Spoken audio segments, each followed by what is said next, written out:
There we go. All right, it is 1 o'clock. We will call the regular meeting of the Klickitat County Board of Commissioners to order, and we will start with the Pledge of Allegiance.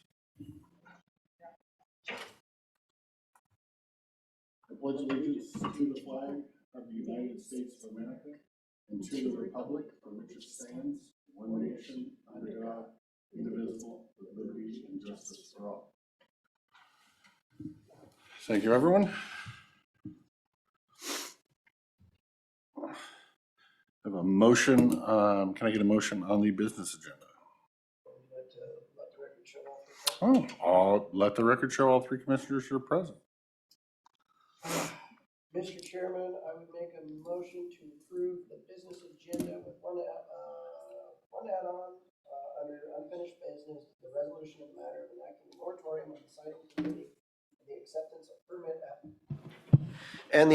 of permit applications for large-scale solar projects over 1 acre in size, and townships ranges 314, 315, 316, 414, 415, 416, 417, 515, 516, and 517, all located within Klickitat County. I would also like to pull number 2 from the consent agenda for discussion.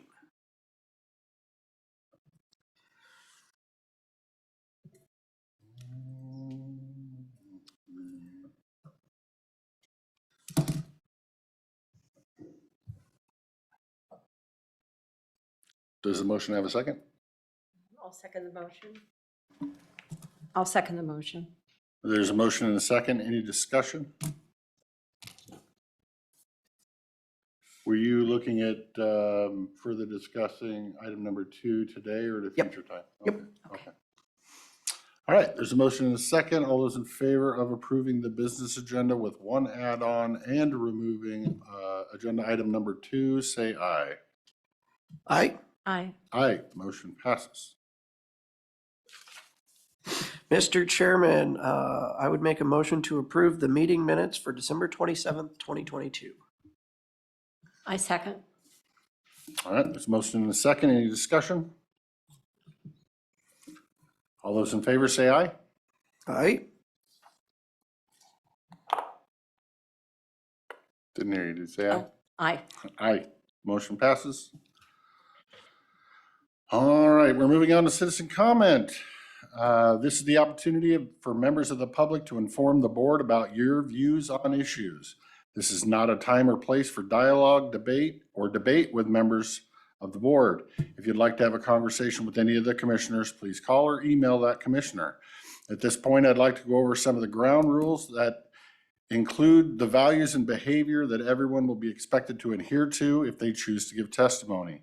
Please be respectful. Remember that people of goodwill can disagree without being disagreeable. Be civil. Please do not engage in disruptive, discourteous, threatening, disparaging, or otherwise uncivil behavior. You will have up to 3 minutes to speak. There should be a timer on the Zoom if we've got it working correctly. To ensure equal opportunity for the public to comment, each person may address the board only one time. Lastly, please, at the start of your testimony, give your name and location for the record. With that, do we have anybody in the room that would like to give public testimony? Seeing none, let's go to Zoom. Anybody on Zoom land want to give public testimony? I see one hand up. Gabrielle Gibbert, please go ahead. Yes, thank you.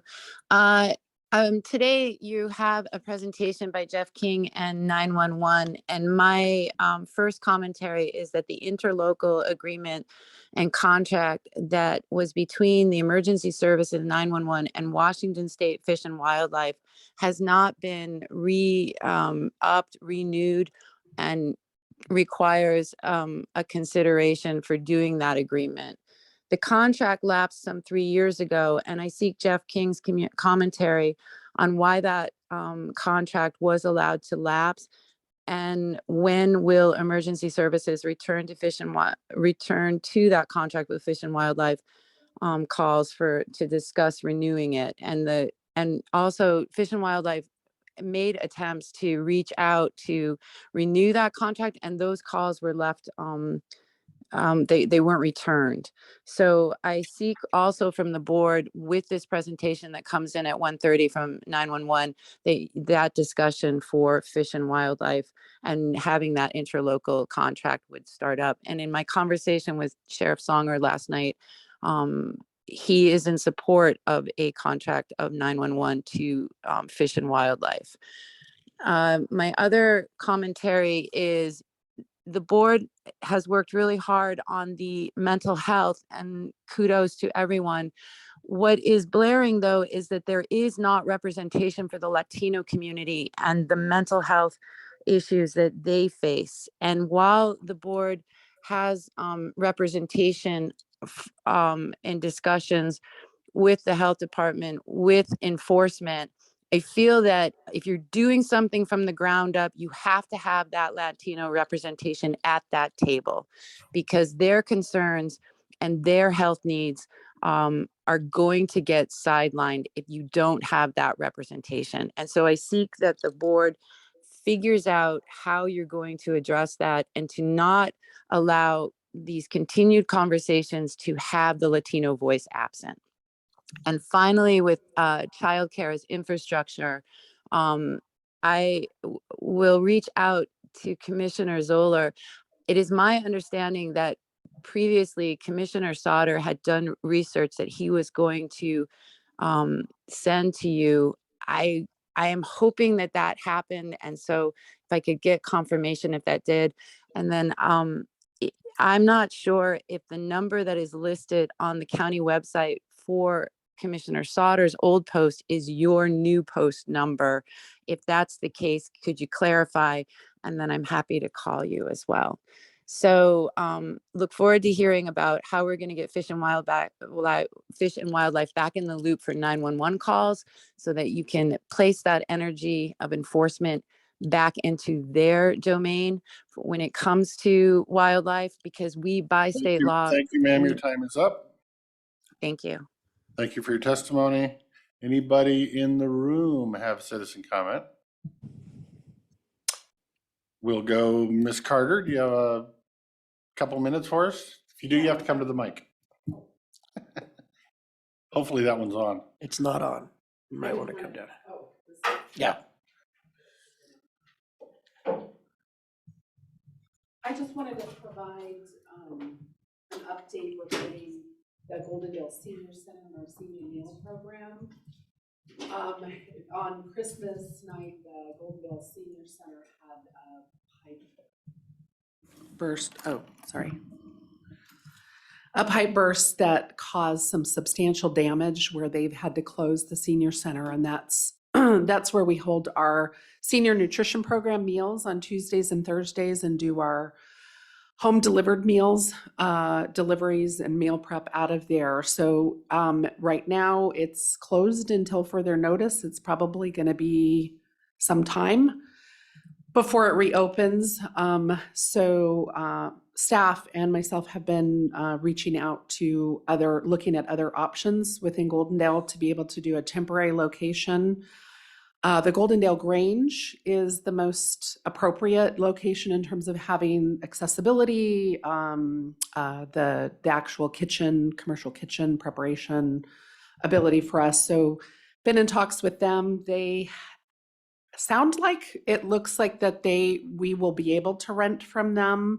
So that will involve doing a rental agreement with them. So I've sent that on to the prosecuting attorney's office, and then we'll be presenting that to the board for hopefully next Tuesday's agenda. It has not been finalized, but that they are definitely going to rent to us. But I know there's a lot of people that have been asking about, we have been able to do some frozen meal deliveries in the interim to tide people over. And we hope to be able to get those resumed within the next 2 weeks. But it will probably be several months that we'll have to use that as an alternate location.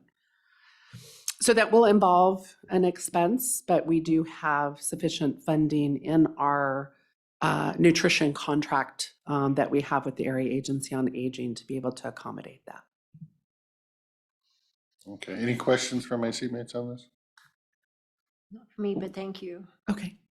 Yeah, no, that was my curiosity on how long would the building be down, and you kind of answered that at the end with a couple of months minimum, so. Yeah, it's really unknown. It was pretty substantial damage. Luckily, I mean, the kitchen didn't have a lot of damage in terms of the freezers, and we have items still stored there and equipment there, and that's fine, but they've had to take out a significant portion of the walls, the carpet, unfortunately, the dining room and men's bathroom and their store and everything was pretty substantially impacted. So they're working with their insurance company. That's the city of Goldendale building, isn't it? Well, the Goldendale Senior Center has their own nonprofit board, and I believe they own Oh. that building, because I know in the past they also had received some support to get a roof replaced. I know Representative Mossbrucker had helped that in the past, but yeah, unfortunately, that cold spell resulted in a pretty significant damage. Thank you, So, ma'am. Your thank time is you. up. Thank you for that. So we just went in the room. We'll go back online. I see Rochelle. Go ahead. Name and location for the record, please. Yes, my name is Rachel, and I live in the Trout Lake vicinity, and I wanted to follow up on Gabrielle Gilbert's comment about getting an interlocal agreement with Fish and Wildlife so that 911 calls about wildlife get diverted to them unless it's a true emergency.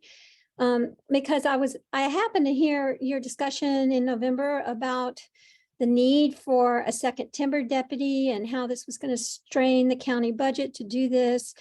And I heard it said that and that KCSO doesn't really have enough personnel to patrol all the area of the county, basically, and on these large tracts of land. And so I thought, well, wait a minute, we're paying taxes to the state already for Fish and Wildlife to handle wildlife calls. So why are we paying our KCSO deputies to go take care of wildlife calls when it's really Fish and Wildlife's job to do it? And furthermore, they have more training and tools for doing it. So I would really urge you to get that 911 connection back with them. And also it'll put the ball in their court. If they don't show up, then we can put pressure on them to do their jobs. Right now, I talked to Fish and Wildlife people about this not long ago, and they said that their law enforcement people don't want to show up in Klickitat County because they're afraid of being in conflict with KCSO. I guess they've had some negative interactions with them at times. And so they're literally not showing up because of us doing what we're doing through the sheriff's office. So I hope you'll consider that this is really not a very efficient way to spend county money. And our deputies really need to be dealing with all the problems we have with people. And since I live on the edge of one of these large tracts of land, this concerns me directly. I don't want people lighting fires back there in the summertime when they shouldn't, and all kinds of other activities that could go on. I want deputies available to patrol those areas. However, I don't also see the need to pay people twice for the same job, the state and locally. So I'm glad Gabrielle Gilbert brought this up, and I hope you'll take this seriously as an opportunity to build a better relationship with Fish and Wildlife, and we'll help you, because if they don't show up, we'll be happy to put pressure on them to do that. They should do that for the people in our county. Thank you. Thank you, ma'am, for your comments. We will go back in the room. Anybody in the room have citizen comment for us today? Come forward, sir. State your name and general location for the record.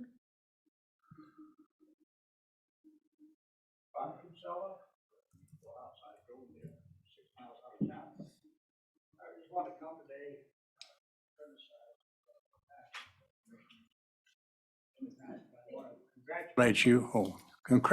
Congratulate you for taking up that moratorium again, and using the ordinance procedures for setting up proper ordinances. And I would say, I guess there's a meeting of 60 days from when you pass that. You're going to have a meeting open to the public. Yes, sir. Yeah. Within 60 days. Within 60 days, yeah. I would sooner better, you know, we just got to get more people interested and do something and come and talk to you. And it's very important. It's the fact that you're changing your position and you want to start regulating and do it the way we should as far as bringing new businesses into the county and how we handle them and how we could make the money that we need to get to set it all up for them. We didn't make much money on all the procedures so far. So I'm glad you did that. I'm glad you're going forward. And I'm glad to see that leadership has changed, and I appreciate that. Thank you very much. Thank you, sir. Yep. And I will use a little chairman's prerogative to respond right now, since I know you usually don't stick around for our responses later. Okay. So yes, technically we'll have a public hearing to decide essentially findings of fact on what we want to do from there. Yeah. The decision could be the same decision that it was the last time we had a moratorium, and that was we're not going anywhere, but Yeah. we're abolishing the moratorium. That is a potential. I only know what my vote is. And then my vote would be to remit it to the Planning Commission to have further public hearings. Very good. And further public input to come up with their recommendation on where we should go from here. Yeah. So there should be ample opportunity for public testimony, and I fully agree with you, especially when we get to the Planning Commission stages. People need to show up. Yeah, those people there's some brilliant people on the Planning Commission. We need to get their brilliance So yeah, told to the public. hopefully when we have the public meeting, more than 23 people show up. Oh, yeah, because we're we'll going need to it. work on that personally. I know I am. I'm working on it myself. Okay. Thank you very sir. much. Thank you for answering me before midnight. So. Yep. We are, actually, I'll bring that up to my seatmates if there is something pertinent and you want, did you have an answer? Do you want to go there too? Okay, sorry. If you, usually we're going to wait and respond to the end, but if you have something you want to mention while we're doing citizen comment, just say the word. And, excuse me, there might be people trying to log in. Somebody just texted me and said they couldn't get in. I don't see a waiting person. I don't know how that works. Okay. Thank you again. Yep, thank you, Ron. Maybe wrong, sorry. I'm not seeing him. We'll go back. That was in the room, so we'll go back online. Anybody online want citizen comment? Raise your hand or say here or something for us to know you want to speak. Somebody turned their video on. We've had it on for a while. Unmute yourself, something so we know you want to speak. 10 people are in the waiting room. See, and I'm not seeing it. Greg Wagner with C. Okay, go ahead, Mr. Wagner. 3 minutes. I want to thank Commissioner Zoller and Christopher for the solar moratorium.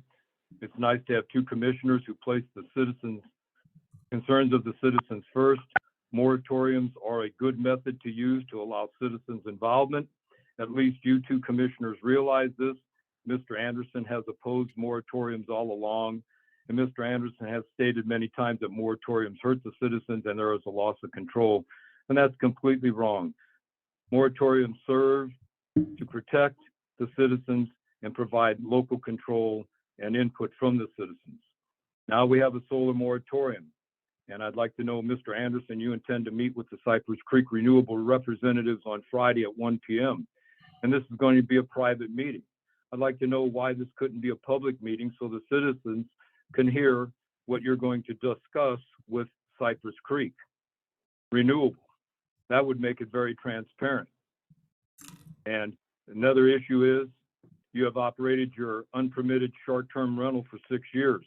When will you go through the established change of use process as required by Mochi Lindblad, the planning director, and obtain a conditional use permit for your illegal unpermitted short-term rental? As a leader, you should follow all the county codes. Why don't you? Due to this conflict of interest, you should step down from being the code compliance officer's boss until you comply with all the required county codes that every other citizen must comply with. That's the reason we have codes.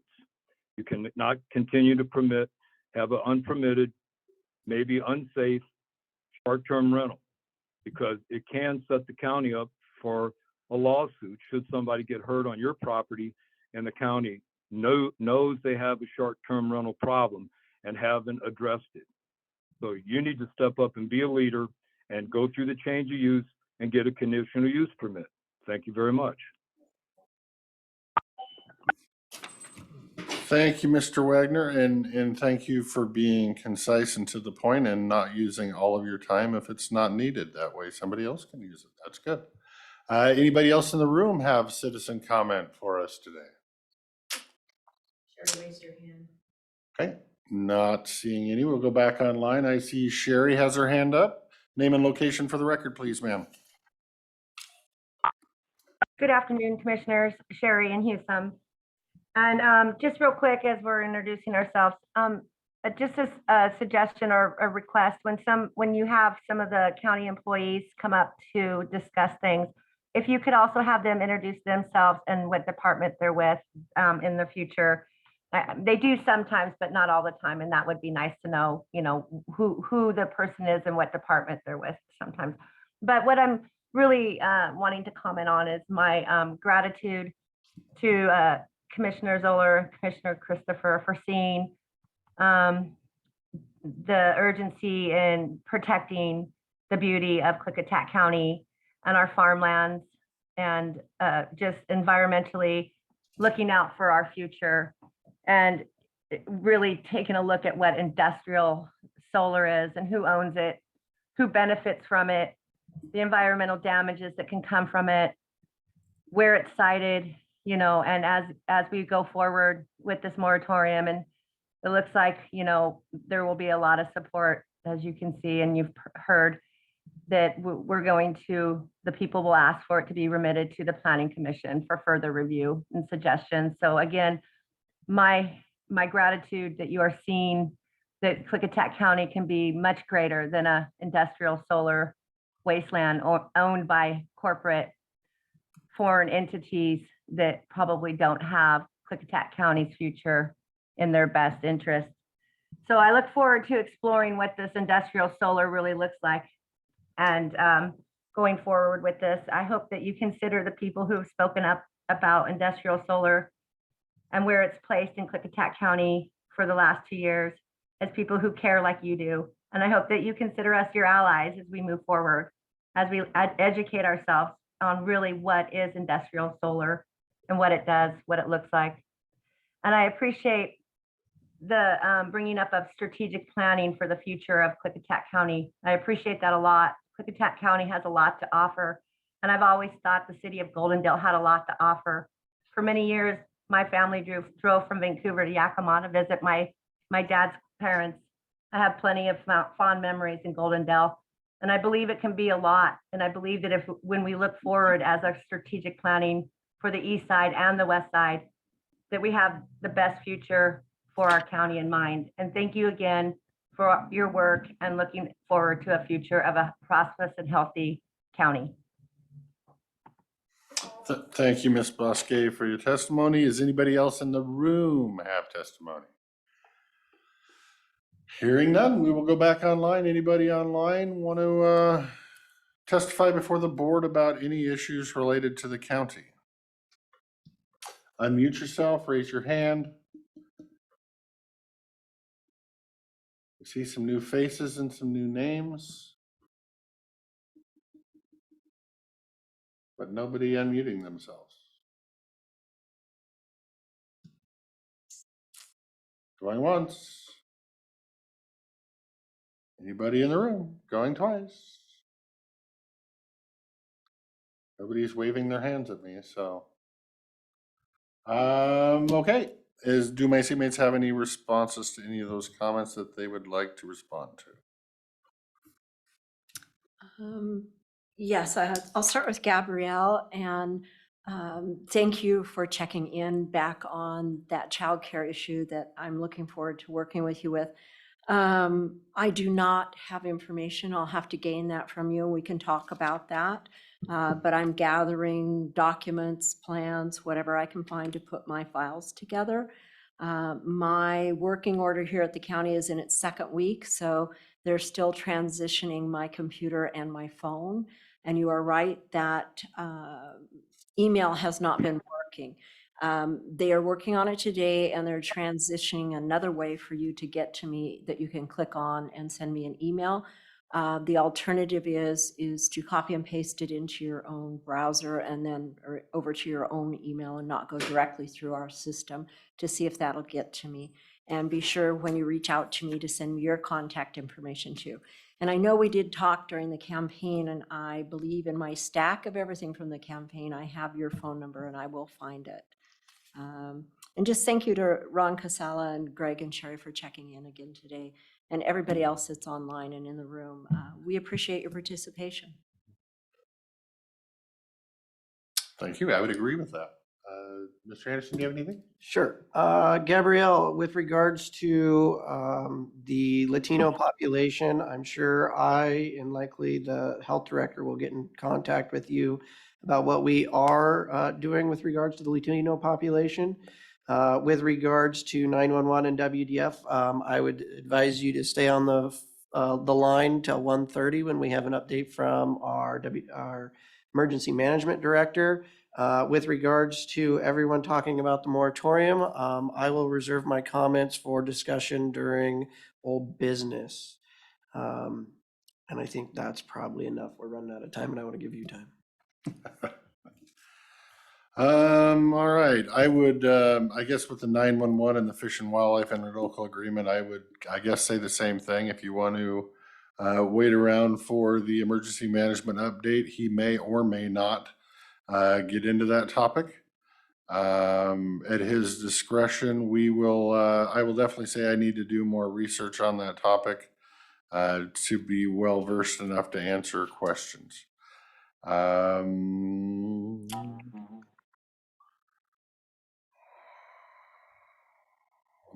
looking through everything else. That's all I have. That isn't repetitive. So, Mr. Christopher? yes, sir. Yes, I think maybe that it would be a good idea. I mean, you guys get plenty of time that you could extend, if it's needed, extend comment period to where everybody gets to get in on a comment. If it's 1:30 and there's no more comments online, then I would go along with your program that you have now. But if there is, it should be extended. I can't see where there would be a problem with that because you have a lot of options. I mean, there's days that you decide that there are not going to be any meetings because of some kind of junket or something you have to attend. But anyway, you can arrange it if you want to. I guess that's up to you. But the employers of this county deserve to have full attention of the commissioners. And when you still have people on the line and you shut the comment time off, you're ignoring the rest of the citizens. So the only people that really are important are the ones that want to get involved and comment on the county issues. And if they're still online, I think that's rude that you do not keep it open until everybody has had a chance to speak. Thank you, Mr. Eldred. That was Dell Eldred, by the way, for those people that didn't hear him catch his name. I don't know if you were on, Dell, but I did ask for any comment in the room and online. With a first, a second, going once, going twice, nobody wanted it, so that's when we spoke. And then after we spoke, I don't believe you must have been online for the going once, going twice, going three times, but we did give you your time to speak. We are now over 1:30, so we did exactly what you were requesting of us to do. I guess I never heard that part of it, but I could use 10 minutes if I wanted to, because the amount of issues that are facing us right now are Sir? pretty important as far as Sir, the public has to be notified. Your time is expired. Okay, yeah, I know. Your time is up. Mute it. All righty. 1:30, citizen comment is over. We will move on to department update from Emergency Management Director Jeff King.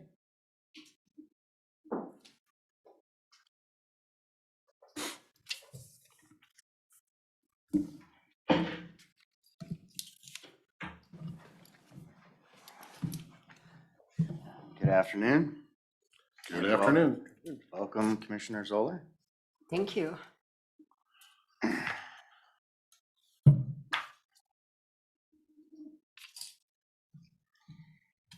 So yes, one item on our consent agenda has already been discussed. We have two today. City of Goldendale 911 dispatch and radio system users agreement and the 2022 SHSP grant agreement. I have the city interlocal agreement on my agenda later on if you wanted to discuss it now or then. Sure. Doesn't matter to me. It's up to you. I'll take it in order once we get down to there. There you go. 'Cause it also includes the city of White Salmon. So public safety radio system, the performance and functionality. I regret to report that we're having a microwave radio failure between the Juniper Point and Stacker radio sites currently that started about a week ago or so. Right now, that microwave is on the redundant loop. The primary microwave path has failed completely. Fortunately, because of the way our system is designed and we have that redundant loop, there's been no service interruptions to the users.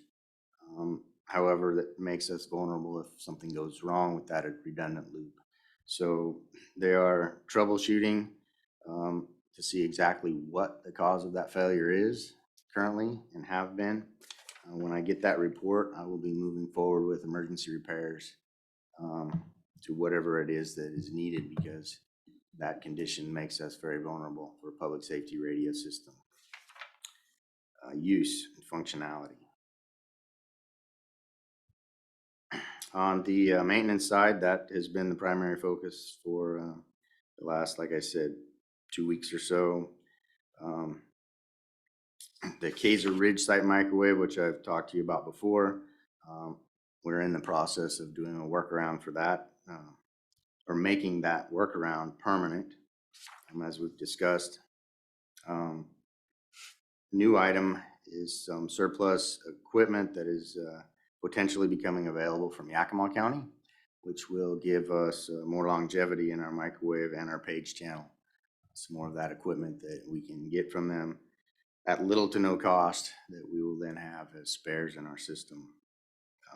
And if what I'm being told is correct, we could pretty much rebuild our entire microwave system with the spares that they have if everything lines up and it is exactly what we need. So that would be a very good thing. So I'm working diligently to secure that equipment if possible. Still on hold with flat top security fence and the other tier 1 and tier 3 annual report items. And follow up, radio site lease agreements, have several of those things in process and pending for different reasons.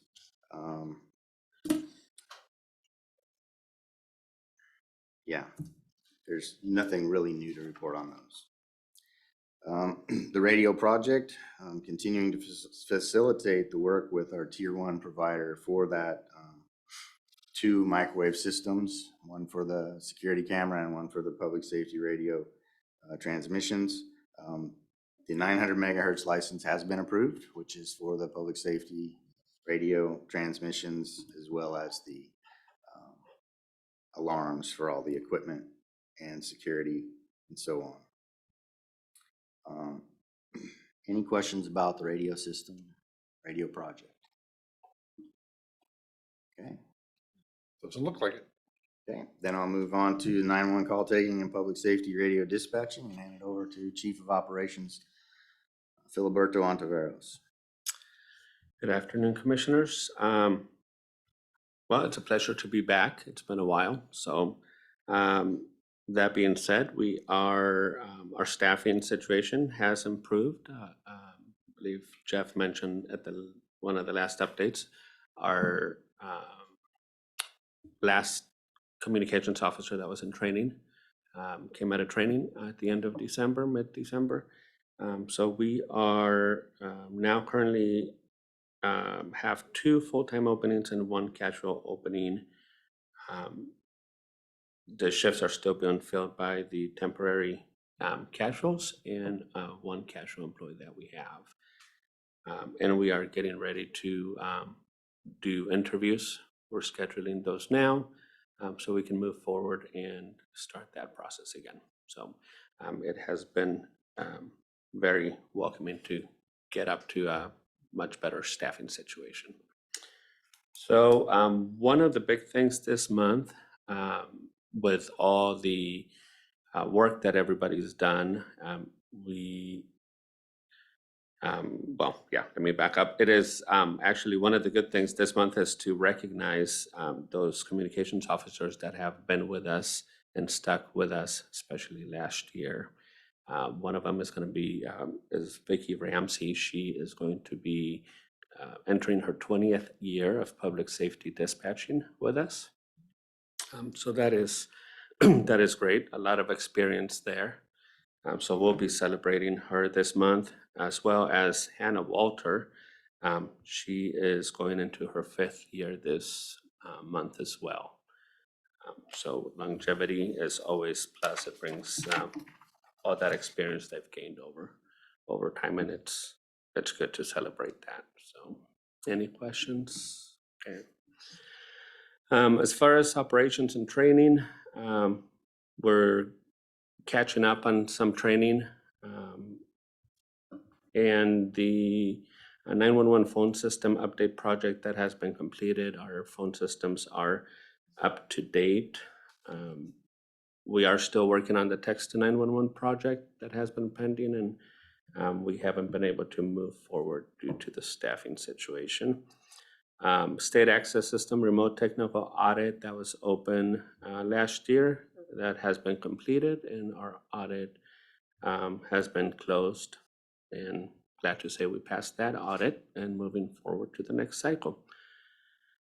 Continuing to work with the Sheriff's Office vendors on integration of their body and vehicle video camera systems into CAD and our records management system. That's still work in progress. Also work in progress is the work with county IT and buildings and grounds to update our dispatch consoles. We have the equipment now. Unfortunately, due to winter conditions, new projects have to be set aside for them to work on those winter issues. So we're working with them to get that going again, as well as Klickitat Fire District 7 or Rural 7. We've moved forward, and I believe we're at the completion stage of integrating their new system so they can continue gathering that notifications and information into their system. So it's only thing to report of this week or over the weekend. There was a phone outage. There was intermittent calls being lost when they were coming into the dispatch center. We were able to narrow down that was only affecting one cell company. 911 phone lines were not affected at all. Incoming 911 calls were not affected at all. These were the regular administrative calls to dispatch, and identified that it was calls being made from US Cellular users. Everybody else, local landlines and other carriers, were not affected. So, And for clarification, anybody using US Cellular trying to call in, whether it was the admin lines or 911, would have been having an issue on their network. It was not our equipment or with Lumen in that phone system. However, the complicating factor was that the sheriff's office and other law enforcement use US Cellular for all our officers in the field, so that complicated their ability to call into dispatch and so on. So yeah, Phil and I spent a considerable amount of time over the weekend tracking that down with Lumen and making sure it wasn't us or them. The end result was it was US Cellular. any questions? Any of those issues? Oh, Nope. sounds good. Okay, so I'll turn it back to Jeff in regards to the agreements. Yes, user agreements and renewals. City of Goldendale agreement renewal is on your consent agenda today until the start of this meeting. So I'm open for Yeah, discussion. I'll go. So as you can see from reading the agreement, it's a 3% increase over, and it's right around $45,000 for the year. I think it would behoove us to think about this in terms of we have had large increases in that department, including, an upwards of 18 to 20% increase in wages. We, was along with the other issues that we're dealing with over there that are going to cost us more money. And so what I wanted to do is, does it make sense to keep, we're renegotiating the contracts for the superior courts or the district courts. And when we're looking at something that we spend, nearly 700,000 of county dollars on, where all of our agreements with the juniors, whether it's the cities or the EMS district, only accounts for about 100,000 of that. Do we really want to enter into a 5-year agreement with a 3% inflator when our costs have went up significantly? And so that's why I would want to pull that. My advice would be, and I was running the numbers on, how much it costs per person within the city for the city costs versus how much per resident it is overall. And there's a huge disparity there in those costs. And there could be a lot of reasons for that. And so my thought is it would make me feel a lot more comfortable knowing where the budget's going to be in the future to not do a 5-year agreement, but do a 1-year agreement with regards to this contract with both the cities.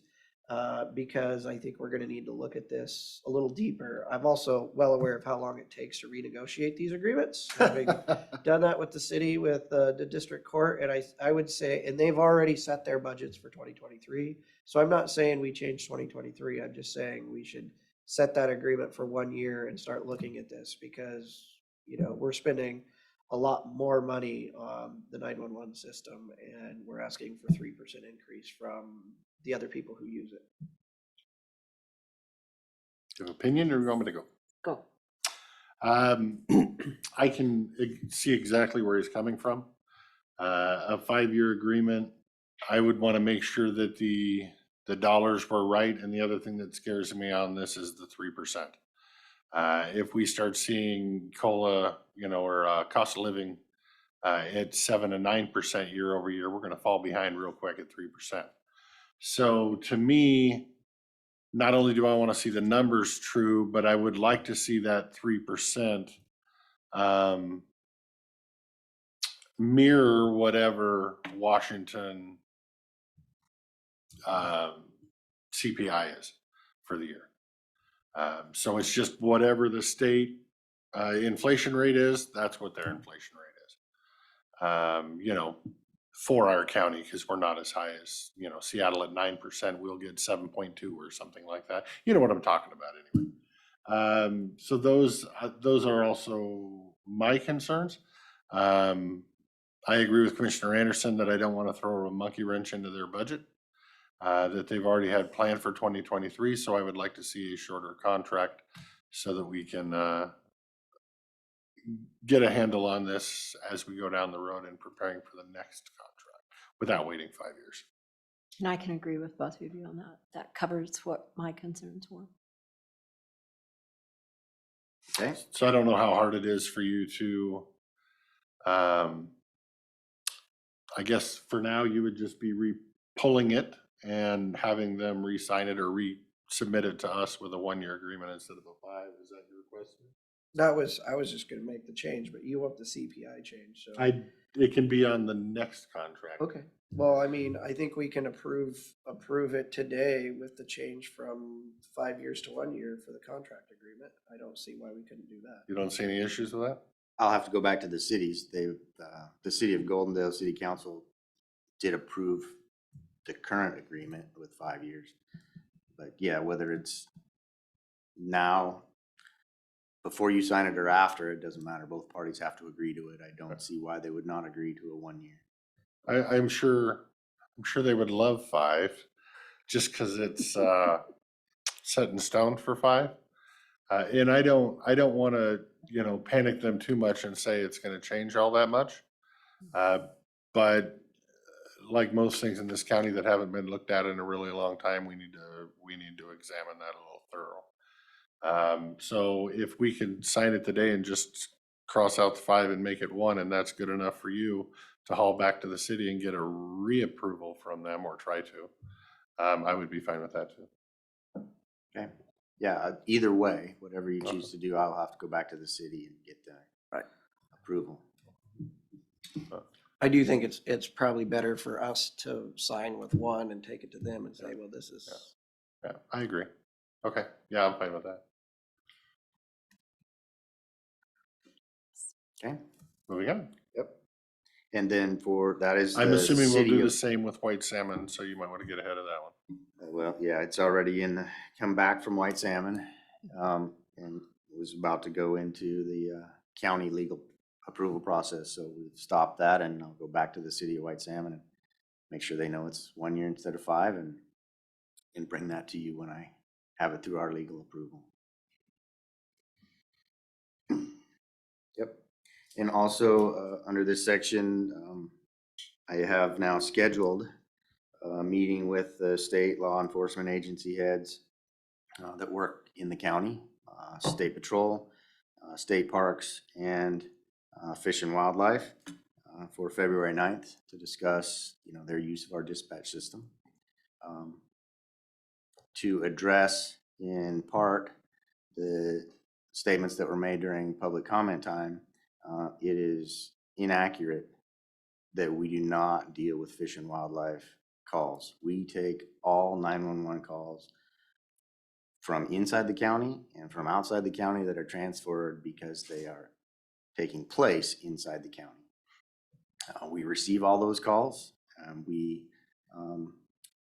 either dispatch locally or transfer those calls to whatever agency is responsible for that type of incident that's being reported. We have always done that, and we don't have any choice on what 911 calls we take. If it's occurring inside our county, we are the public safety point of answering for 911 calls.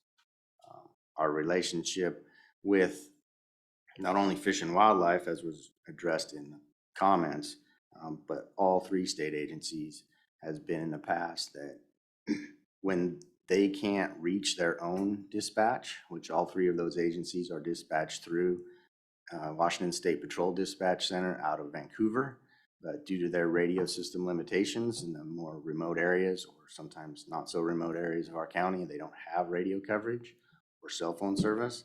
They use our radio system and our dispatch to communicate with us, and we forward that information on, or we just deal with their call directly. So we have not left anyone without service. I want to make that clear. As far as the other things that were brought up concerning what Fish and Wildlife does and doesn't respond to, or how the sheriff works with Fish and Wildlife, that is not within our control or our scope, and you would have to talk to the sheriff's office about that. But we answer and process all 911 calls appropriately, and any law enforcement agency in our county that calls in on the radio on dispatch and needs us are just not turned away. I guess the question would be, is WDFW's primary dispatch, is that out of Vancouver? Washington State Patrol. Right, so they're dispatched out of Washington State Patrol, but we still do a lot with that. So Yes. if I may. Yes, go ahead. So there is 2 dispatch centers for Department of Wildlife. Their primary dispatch center, I'm not exactly sure where it's at. It is operated Monday through Friday during office hours, in which those calls are dispatched through their own dispatchers. However, they're not a 911 answering point. So usually those calls are either triaged first and then transferred to them, or we make the request for their unit to respond while we handle the call. The after hours, after office hours, it is dispatched by State Patrol of Vancouver, and that service is more limited, and as well as their limitation of hours that the officers are out. So if I call the WDFW line to report something, it's gonna go to their dispatch Monday through Friday, and then they'll either call the person directly on their cell phone or they'll dispatch out of state. Mhm. But if they can't get a hold of them because we know that the state's lines aren't as good as ours, then the state will call you and then you'll get in touch with them. Correct, yeah, and a lot of times their dispatch center will call us because they've been trying to reach their officers, and they don't answer for whatever radio limitations they have. Their officers are most of the time monitoring our radio frequencies, so they answer up to us. Yeah, we signed radio frequency use agreements when I first started 8 years ago with all the agencies that operate in our county so that they would have access to our radio system if they needed it, but not with the intent that it would be their primary dispatch. Right. And so I my, guess I'll attempt to clarify the callers and the testimony that we heard at lunch. I think where this is going to is on the cougar issue. I think that this is going to, 911 gets a call about a cougar running in a playground. I could be wrong, and I'm sure if I'm wrong, they'll let me know next Tuesday. But they're hoping that 911 will dispatch that cougar in a playground to Fish and Wildlife and not notify the sheriff. So if I may add a Yes. little bit on that, we have to triage the calls, and essentially the 911 dispatcher's job is to create a response, period. So if the call becomes life safety, we are going to utilize any resource in the area to address the life safety issue right now. Politics aside or other feelings aside, a cougar in a park, it doesn't matter. If you are an officer, if you are somebody that can immediately address life safety issues, that's the resources we're going to reach out to. Most cougar calls or all cougar calls, we dispatch to the sheriff's office, and we also advise the PDs, there's been plenty oh, of and them the inside the PDs. city limits. Yeah, sheriff's office, the PD, because that is their jurisdiction, but we also notify Fish and Wildlife. Fish and Wildlife will let us know if they have an officer in the area or they have a support staff that deals with their animals that will respond, handle the situation. They'll advise the officers many times. I know here in the city, there's been response. Wildlife Department responded, one of their officers, and another, I think he was like a doctor or somebody. Biologist, thank you. And they were advising on how to deal with the situation, right? So, yeah, but we will deal with the life safety issues first. Something I'd like to clarify too that I heard was the talk about an interlocal agreement. And from what I'm hearing for you is you have ultimate, you just answer your 911 calls and service those without any agreements. That's a service we provide. And the suggestion I have is that interlocal agreement that they're thinking about might belong between the agency and the sheriff. That may be where that is. Yeah, for any of those, yeah. For the other officers issues, responding, yeah. how they interact with each other. In emergency management, however, there's 4 functions, but for this purpose, there's 2 functions. The 911 call taking and then the emergency radio dispatching. 2 totally separate functions. In bigger centers, they're actually performed by different people. Can be in different buildings or different rooms. Here, our comms officers do both. They answer the 911 calls and they do the radio dispatch. So on the 911 call taking side, we don't have a choice. We take those calls and we notify or dispatch as appropriate the responsible agencies, whether that's law enforcement, fire, emergency medical services, whatever it might be, or a combination of thereof. But the more that these state agencies use our dispatch system and our radio system, the more I am interested in having that discussion with them about having an interlocal agreement for the use of that, because we're more and more providing them a service that we don't have an agreement. Whether it has a cost component to it or not, I need an agreement. Same as that I did early on with the fire districts. There was no use agreements in place, no way to enforce the rules, so on and so forth. So this meeting on February 9th will be to discuss what kind of agreement we can come to for radio dispatch services and radio system use, and set the parameters for that like we have our other local agencies. Okay, that answers that question. I appreciate you gentlemen being candid, and I appreciate your statement that politics does not, is not motivated in 911 or how you dispatch. So hopefully that'll make a few residents feel a little bit better. Okay, thank you. And I'll move right on to Fund 107 cash balance. We're still working to determine the best options. Did meet with fiscal manager on Friday, the 16th of December. Since then, we've received 3 reimbursements from the grant, all in rapid succession. So that cash balance is currently sufficient to cover our expenses. I am working to plan a meeting with the fiscal manager and the auditor, as we have a new auditor, sometime in February. But just for reference, and if you would like an update, full update on that later, we can get together.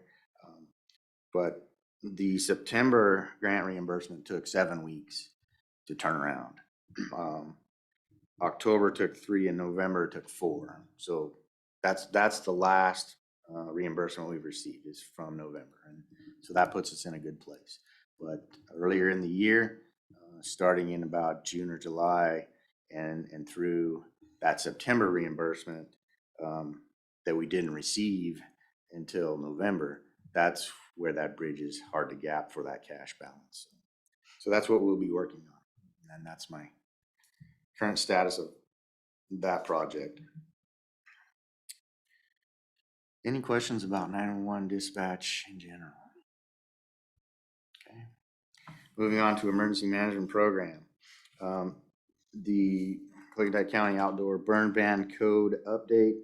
I have a draft ready for the first round of feedback. Excuse me. I have put into that current draft everything that I have received from various sources, fire chiefs and so on, law enforcement over time, as well as the board's input.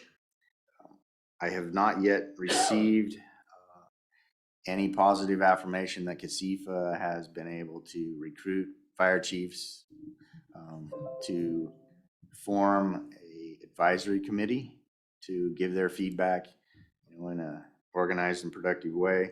So I've pinged them again after a month with no feedback.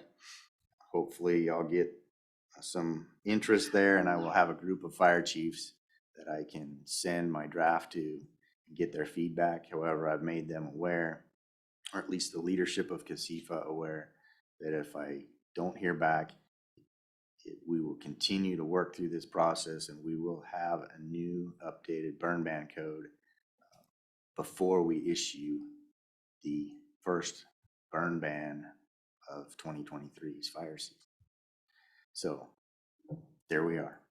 If you would like me to email you a copy of my draft that I have now before the fire chiefs and the sheriff's office get to look at it, I can do that. Yes. Dan, would you like me to email you a copy of my draft? You know where I'm at on it. I So do. as long as that's the finished project, Okay. My only real push on it and change for new seatmates that may not know is I don't like the waiver process. I think if we're going to have a burn ban, but then give somebody a waiver to operate something that's listed in the burn ban, we're giving them permission to break the law. And we're allowing the county to be held liable if something goes on. So, we gave them permission and one little spark goes on there and lights half the forest on fire. Yeah, sure, they're going to get sued, and we might only be 1% responsible, but we're the ones with the deep pockets. So my goal is to, in the burn ban, list what's legal, list what's not legal, however, and that's it. There's no waivers after that, at least from me. How they want to go about that, that's up to them, but I won't be signing it. And that was the language I'm gonna look at when you send me your. Okay. Yes, and that's. So is your belief then that like the waiver that we did for an outdoor pizza kitchen in the town of Lisle, are you saying you want to make that legal upfront or with a conditional use, or what's your thoughts? If that is going to be deemed not a fire safety issue because of the whatever, the combustible material, the chimney they use, the spark arrestor, the whatever, if it's gonna be legal, just make it legal.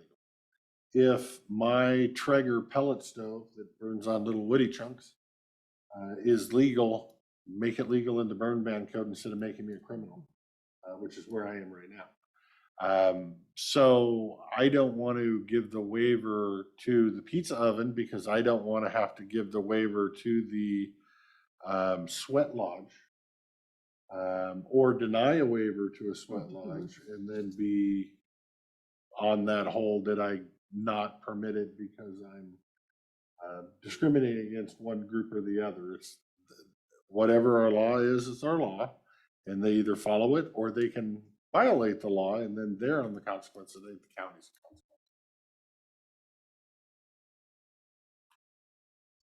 But like when you get a waiver, or in essence, it would be like a conditional allowance. That doesn't necessarily make it the county's fault if something happens, just because you allow something.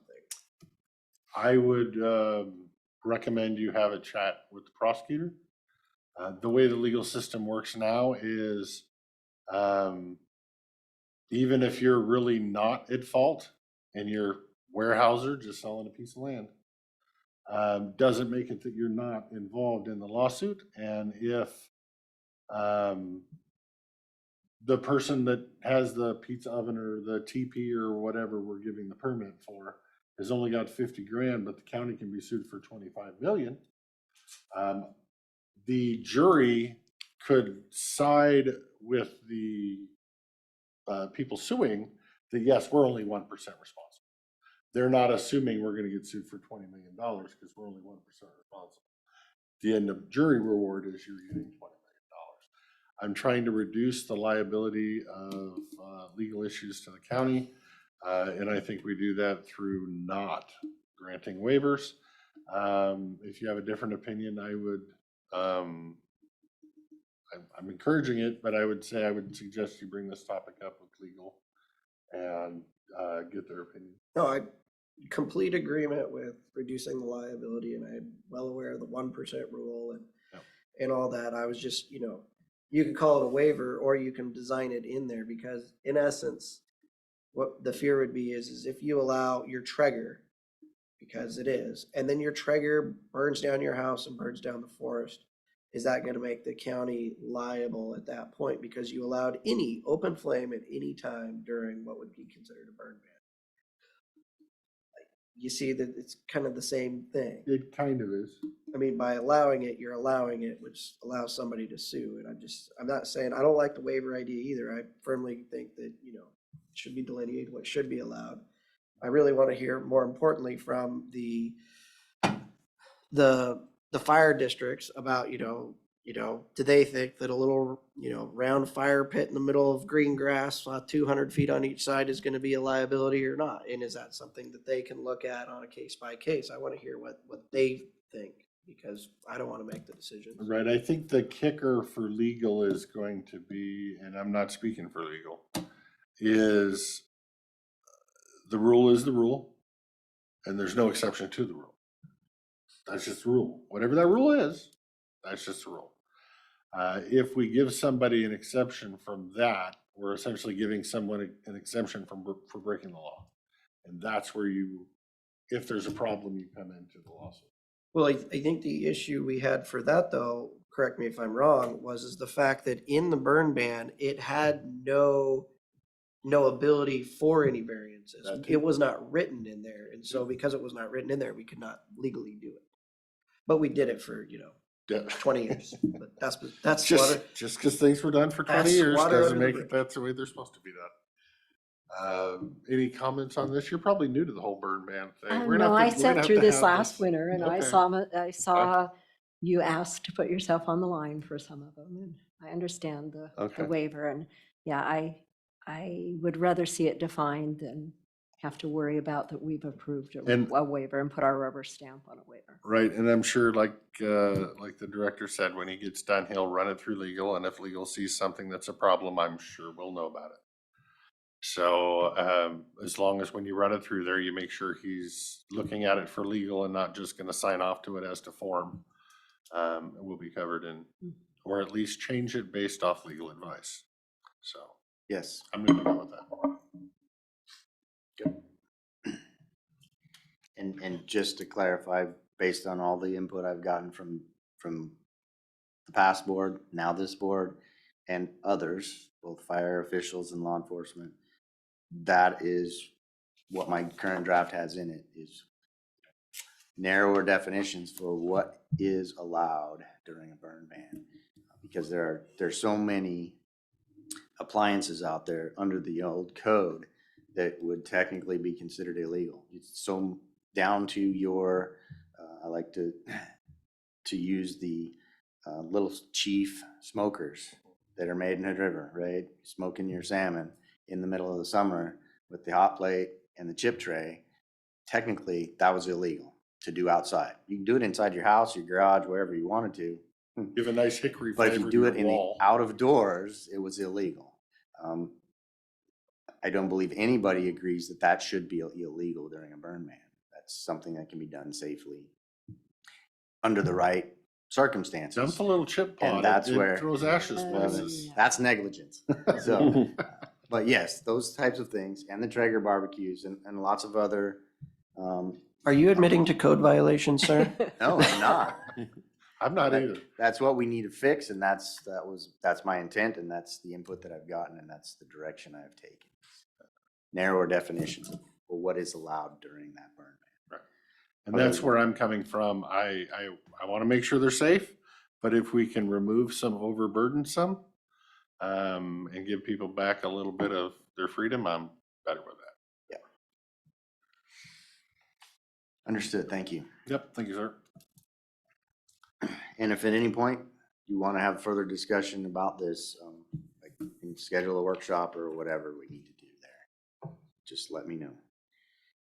Okay, still on emergency management program, training and exercises. You can see in your agenda there, nothing has changed since we're getting close to the end of my time. One thing we've identified is since the COVID event and the activities over that first 2 years specifically, or 18 months that we had the EOC stood up and staffed, a lot of our volunteers burn out.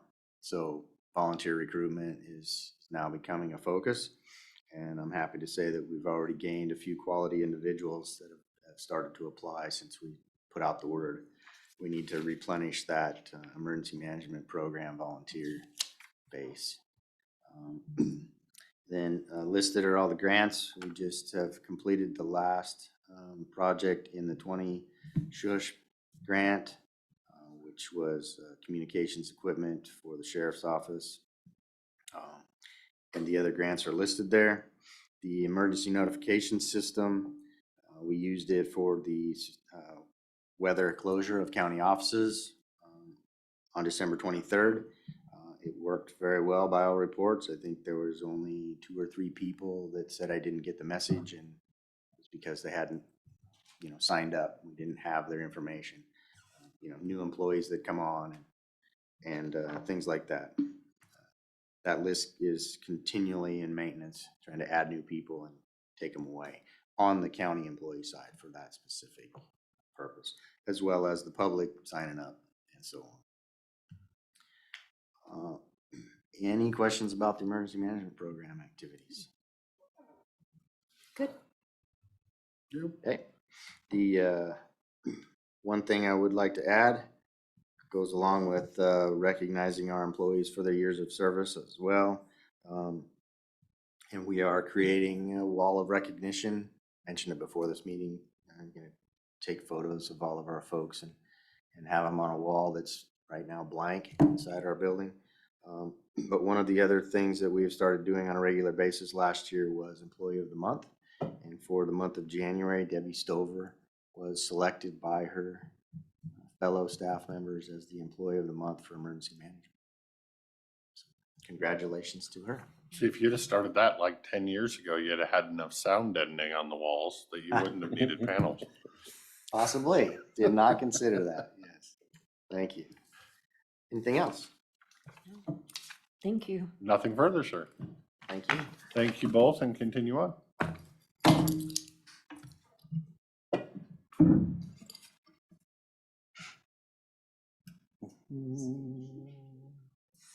Ms. Carter, you're back. Do you need something from us? No, I was just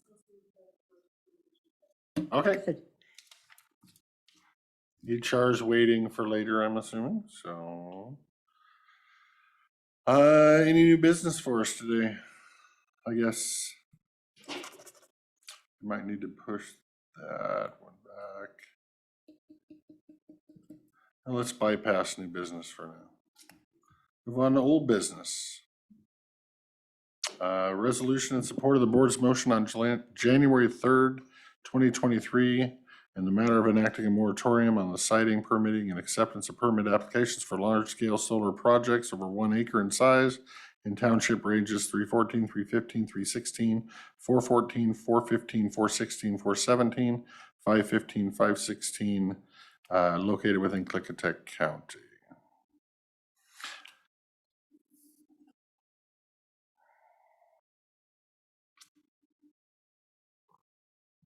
I would entertain a motion to support and sign that resolution. I would second that motion. We have to be the first. Oh, okay, sorry. I would motion that we support and sign the resolution for the moratorium on the solar. And do I have to quote the whole? Okay, That's why I read it for you. okay. All right, I will step down as chair and second that motion. Any comments? I think we have some discussion on this. If I may have the chair's time. What's that? I said I have some discussion, comments, questions. Go ahead, sir. It was brought up last week when the motion was made that no one had asked the prosecuting attorney's opinion either as to form for this and so my question would be is, in the last week, have you went and spoken to the prosecuting attorney about this moratorium? I spoke to him about it this morning. Okay, so again, I'm looking at this in terms of liability. And so I have some questions, I guess, some fears, because, you know, this is big stuff. This is big money. These are very large companies that have, you know, pretty significant law groups behind them, I would assume. I don't know for a fact. But what I don't want to do is create a procedural issue in which somebody can, you know, fight our moratorium. So my questions, because it doesn't sound like we've taken it through the full process. Did the moratorium need to be placed on the agenda last week rather than just doing it in board pending? Did it need to be put on as new business so that the public would know about it? And so my question would be, is that an Open Public Meetings Act violation? If it is, then it would be null and void, and somebody could come in and sue and say your moratorium is, you know, null and void. I definitely was concerned with the statement that Lori helped write the moratorium previous to her taking office, which discussion's fine, but I mean, that's in essence decision making. And so my fear would be, is that an Open Public Meetings Act violation? And is that a loophole in which somebody could null and void the moratorium? My next question, which would have been the question for prosecuting attorney, would be, can you put a moratorium over specific townships without findings or rationale of or why you picked those areas? And then one of my others, and I'm not saying you guys meant to do anything wrong. I'm just asking the questions so that we make sure that we're doing this procedurally, because it was very clearly explained to us that when it comes to land use decisions, it is procedures that get appealed, not the decision. And then the other one that I'm really concerned about is, can you, Commissioner Christopher, enact a moratorium over an area incorporating an area with a known or possible project in which you've recused yourself from any actions? I know when you said you had recused yourself, it was a year or so ago, and I would hope to be able to change your mind, but that would be a fear that I have and a question, in terms of procedure. And so the question would be do these amount to potential legal liabilities with regards to the moratorium? And do you feel safe moving forward without asking these and getting a true prosecutor's opinion written? It's one thing to, say we've talked to them. It's another thing to have a prosecutor's opinion on all of these so that we're sure that what we're doing is 100% legal and cannot be voided. So I guess, I don't know if you talked to the prosecutor about all those or not, but those are my first set of concerns. It's just, I'll be honest, it was a very weird way to enact a moratorium that there's a lot of process usually involved in that. I mean, if the motion had been to direct staff to write a resolution for a moratorium that we'll then take public comment on and hear about it and put it on the agenda for this week, I think that would have one set of standing. But the fact that we just enacted the moratorium, I fear that procedurally potentially puts us at a very litigious position, knowing who we could potentially be dealing with. So those are just some of my concerns, and I doubt we want, and maybe you do want to send it to the prosecuting attorney for a legal opinion. My second question before this board is, I know what the goal is. And I think that the goal that you have both put forward is to take a pause and have no development occur within those townships. And if that is your goal, my fear for the county is that the moratorium will get nowhere near getting to that goal. And I'll give you the reasons and rationale for right now.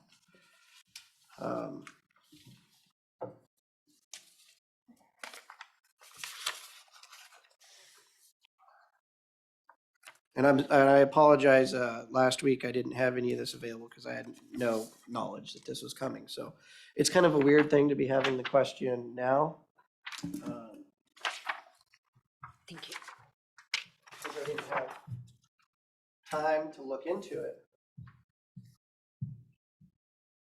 But if the goal is, honestly, to ensure that no solar can be developed during our moratorium, I have to be honest, from everything that I am seeing, that is patently impossible. And the reason is Yakima County Board of County Commissioners issued a moratorium over all the lands within Klickitat or within Yakima County as a fully planning GMA county that has pretty stringent, and they just updated their comprehensive plan and everything. And what I came across is that the FSEC, the Energy Facility Site Evaluation Council, has found with regards that a moratorium is not a land use plan or zoning ordinance for the purposes of FSEC's consistency determination, which is what FSEC has to do, make a consistency determination. And so that's pretty much scared me, because in essence, that means that FSEC is going to ignore the local moratorium. Now. I disagree, but go ahead. So I went deeper into this, and which with Yakima County, the Board of County Commissioners passed their moratorium after the FSEC, or after the application to FSEC. And in which case I would say, sure, you're a little late to the ballgame. That was already done. And so that would be an absolutely wonderful statement that would in this instance protect us, I would feel. The problem with that is you have to see what FSEC ruled on.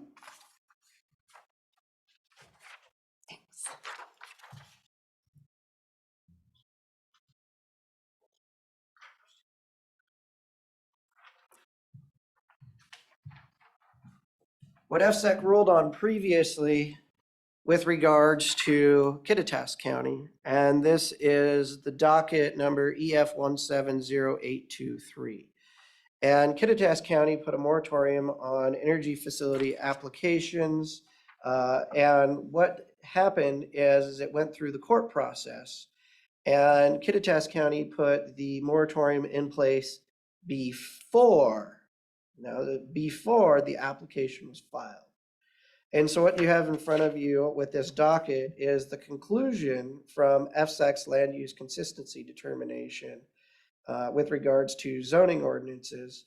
And you can see from both of these pages, and I would have highlighted it except for both pages, I just been highlighting the whole thing. And what that came out is that FSEC said because of the court cases, Save Our Scenic Area versus Skamania County, something that we all have been dealing with for many years, as well as Friends of the Columbia Gorge versus the State Energy Facility Site Evaluation Council. Because of both of those court cases, what they're finding that a moratorium is not a land use plan or zoning ordinances for the purpose of FSEC's consistency determination. Right.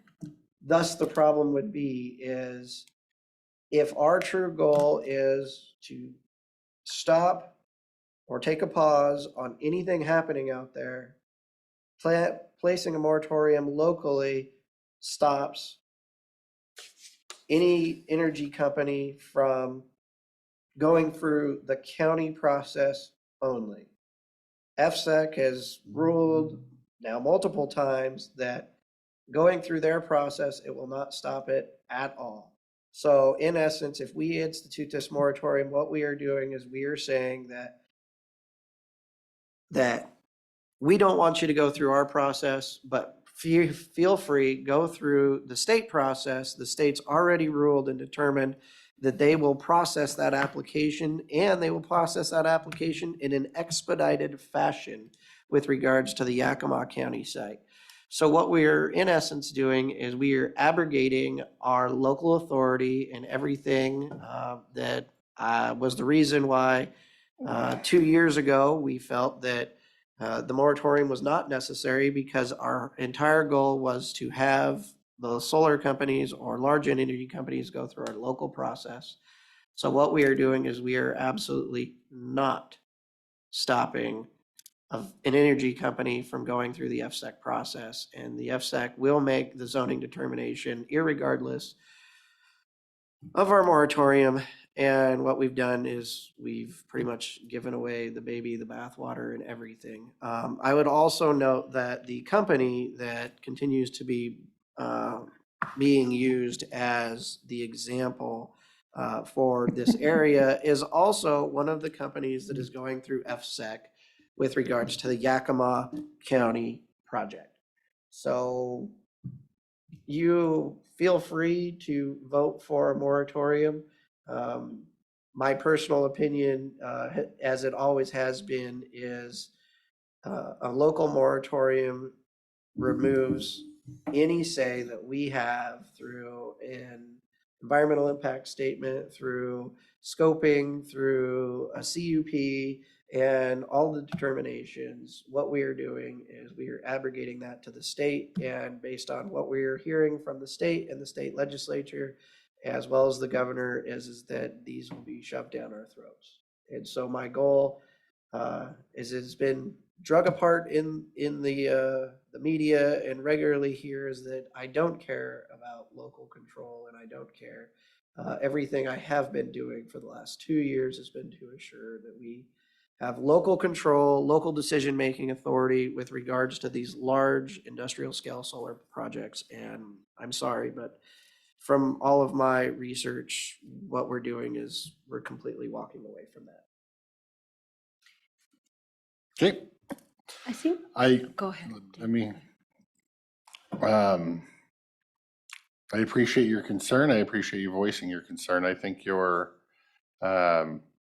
legal findings are off. Your legal interpretation is off.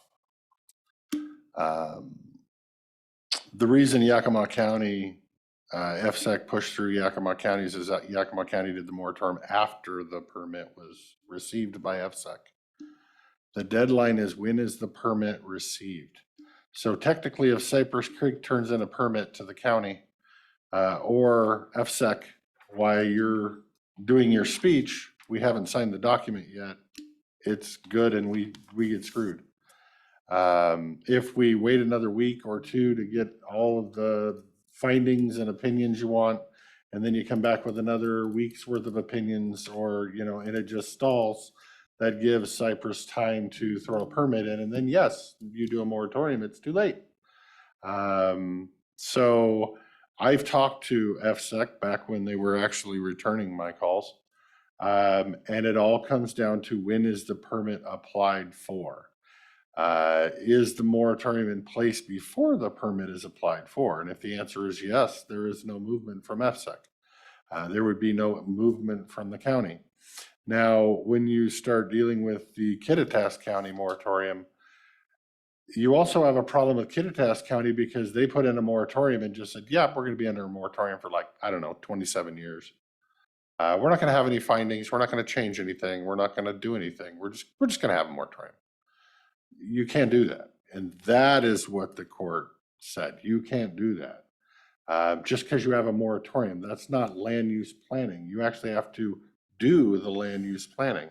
You actually have to do the amendment to the comp plan or the EOZ or whatever you're going to do. So I would disagree with your personal legal opinions on those two cases.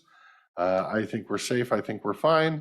As far as your other concerns that you had that you wanted to bring up to the prosecutor, I guess I would ask, in the last week, have you brought any of those concerns before the prosecutor? I've just been working on this the last day, Okay. and I was hoping that this morning during executive session, we could talk about that. And that brings up another, I don't know whether the prosecutor is happy with the moratorium or the wording or the liking or the procedure or the what have you. But I would imagine that if he was adamantly opposed, he would have mentioned something in our earlier session. With that, I understand your concerns. I am not willing to risk this community's future on waiting for another week or another week or another week in hopes that Cypress Creek doesn't turn in a permit. I've been doing that now for 2 years, trying to wait and stall and make Cypress Creek feel comfortable so that they wouldn't turn in a permit before the vote could potentially change. Now, whether the vote changes forever or like the last moratorium where it changes for 2 months, I don't know. We'll cross that bridge when we get there, but that's what I have to say on it. What do you have, ma'am? So just to be clear on my part, this isn't new thinking for me. I've sat through a lot of the meetings this year. It was the number one issue that came up under my campaign. And it was really hard to deal with that at that time because I heard people and I heard their issues, but I had no information. So as we went down the line, I found out right away there was a void in information. And being a public person at that time, I wasn't privy to information or couldn't get any information or wasn't involved in any processes so I could change my mind or make different decisions because that didn't happen. And then becoming a commissioner and walking in, that was still in my heart and on my mind. I came into this position and wanted to sit down and look at solar and several other issues, and I have no documents. I have no files. I have no, this is what's been happening here. You can look at this. I have no way to educate myself but to pull things out myself, look at them, and make decisions. And what I did find over this time was the solar planning being in such a void and a public void did not go back under sound planning and consideration and consider all the other ordinances and policies that we have on the books.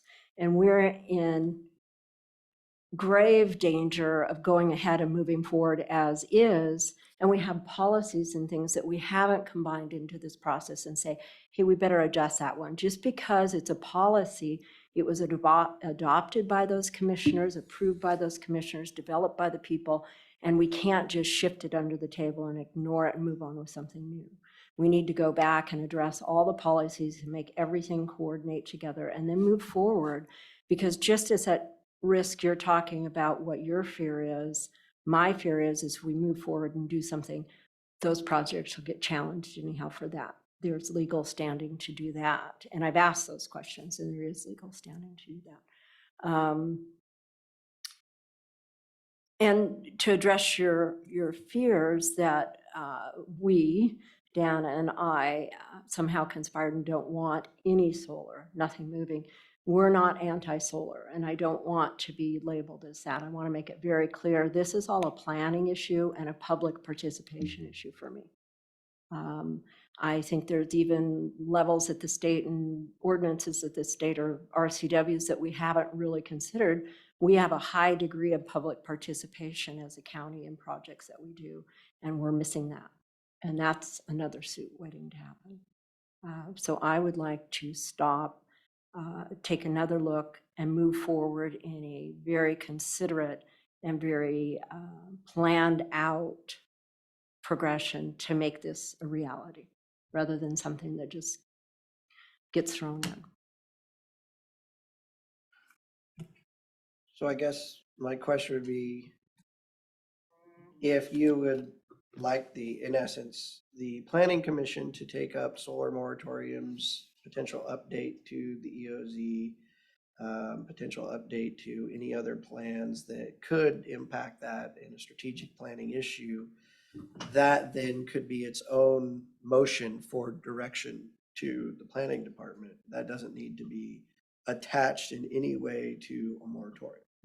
My moratorium that I made was not to give direction necessarily that this is just automatically in the planning commission's scope of work. This is a moratorium to hear from the public, to hear what the public would like us to do moving forward. And no, I'm not willing to pull the moratorium to have these discussions outside or to give the planning director, 6 months to accomplish this or that, and then have Cypress put in a permit, a month from now, which would make some of your supporters very happy, but I don't think it would make most of the residents in the area very happy. So, I guess, I'm open to new discussion as long as it's pertinent and healthy discussion. Other than that, I would suggest we just call the question. Well, I would say, when you wrote the moratorium, you had at least a week to take it in front of the prosecuting attorney for a PA's opinion written. I mean, it's one thing in verbal, it's one thing, a different thing in it's another thing where you and we can have a different or a discrepancy on the Klickitat case along with the Yakima case, and PA's opinion on that would be great. Because if what I'm saying and how I read it is correct, would you still feel comfortable moving forward with a moratorium if that moratorium has zero impact on what FSEC is doing? And now what you're telling Cypress is go to FSEC, don't come to us. And that the FSEC will do exactly what they plan on doing in Yakima, it seems. I have no doubt in my mind that your opinion is wrong, so I'm not worried about your legal opinion of the Klickitat or the Yakima case. My own discussions with FSEC when I was trying to feel them out to see how they operated before they, I think, finally caught wind of why I was talking to them and stopped returning my phone calls. I think I know how they operate up there, and I'm not worried whatsoever. And if we have a moratorium and we actually have a working plan on where we're trying to go with that moratorium, they will wait patiently for us to be done doing what we're doing, and then they will cite it based off what the new rules were that we created in the county. As long as we have a working plan that we're working towards and not a moratorium that lasts 23 years, like they tried to do in Klickitat County. So, I have one question in transparency and education. Are we invited as a board to the Cypress Creek meeting on Friday? we cannot all meet Not for really. any reasons without it being an open public meeting act violation unless we post it to the public first. So any meetings that are held with Cypress or that they schedule have to be one-on-one, at least commissioner-wise. Okay. We all can't be in the same room for it. Has Cypress not reached out to you? I have to go look. I have so many things, and I don't believe Cypress has, another entity has. Oh, okay. Yeah, But I I'm know what gonna you're have talking to about. look. Yeah, I would. You might not have Cypress's info. I would recommend that you talk to the clerk and have her pull one of the emails that were sent to, or maybe even the one there had to be one sent to Dave that should be in your email folder, or she can get with you that you can at least say, hey, what about me?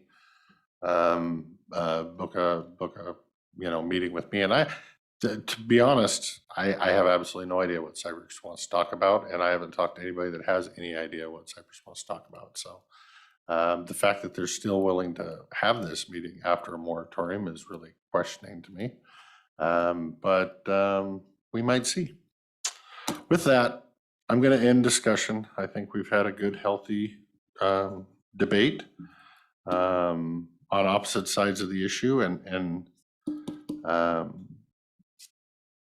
we may not all agree on an issue, but we can agree without being disagreeable, which hopefully the public commenters can learn from sometimes. Anyway, with that, we have a motion and a second on engaging a moratorium. To support the board's motion on January 3rd in the matter of enacting a moratorium on the siting, permitting, and acceptance of permit applications on large-scale solar projects over 1 acre in size in townships range 314, 315, 316, 414, 415, 416, 417, 515, 516, located within Klickitat County. All those in favor of signing the resolution and supporting the resolution, say aye. Aye. Aye. All those opposed, nay? Nay. The ayes have it, 2-1. Next item of business is the consent agenda, and then item number 2 would need to be pulled from the consent agenda approval. Mr. Chairman, I would make a motion to approve the consent agenda with 10 items, noting item number 2 has been pulled from the consent. I'll second. Perfect. All right, there's a motion and a second. Any further discussion on the agenda? Hearing none, all those in favor of approving the 10 items on the agenda, pulling item number 2, say aye. Aye. Aye. Aye, motion passes unanimously. We have no payroll until next month. We needed to do a little bit of executive, I believe, with HR, which is not in the room. We probably should go back into executive to discuss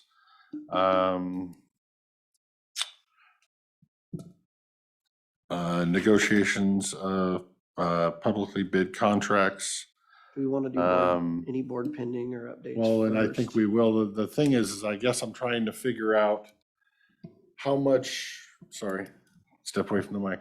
How much time my seatmates are gonna want for board pending-y type stuff or just open general discussion? Because I know when I started, I guess, you know, I knew a lot because I sat in the room for 2 years and attended every single meeting.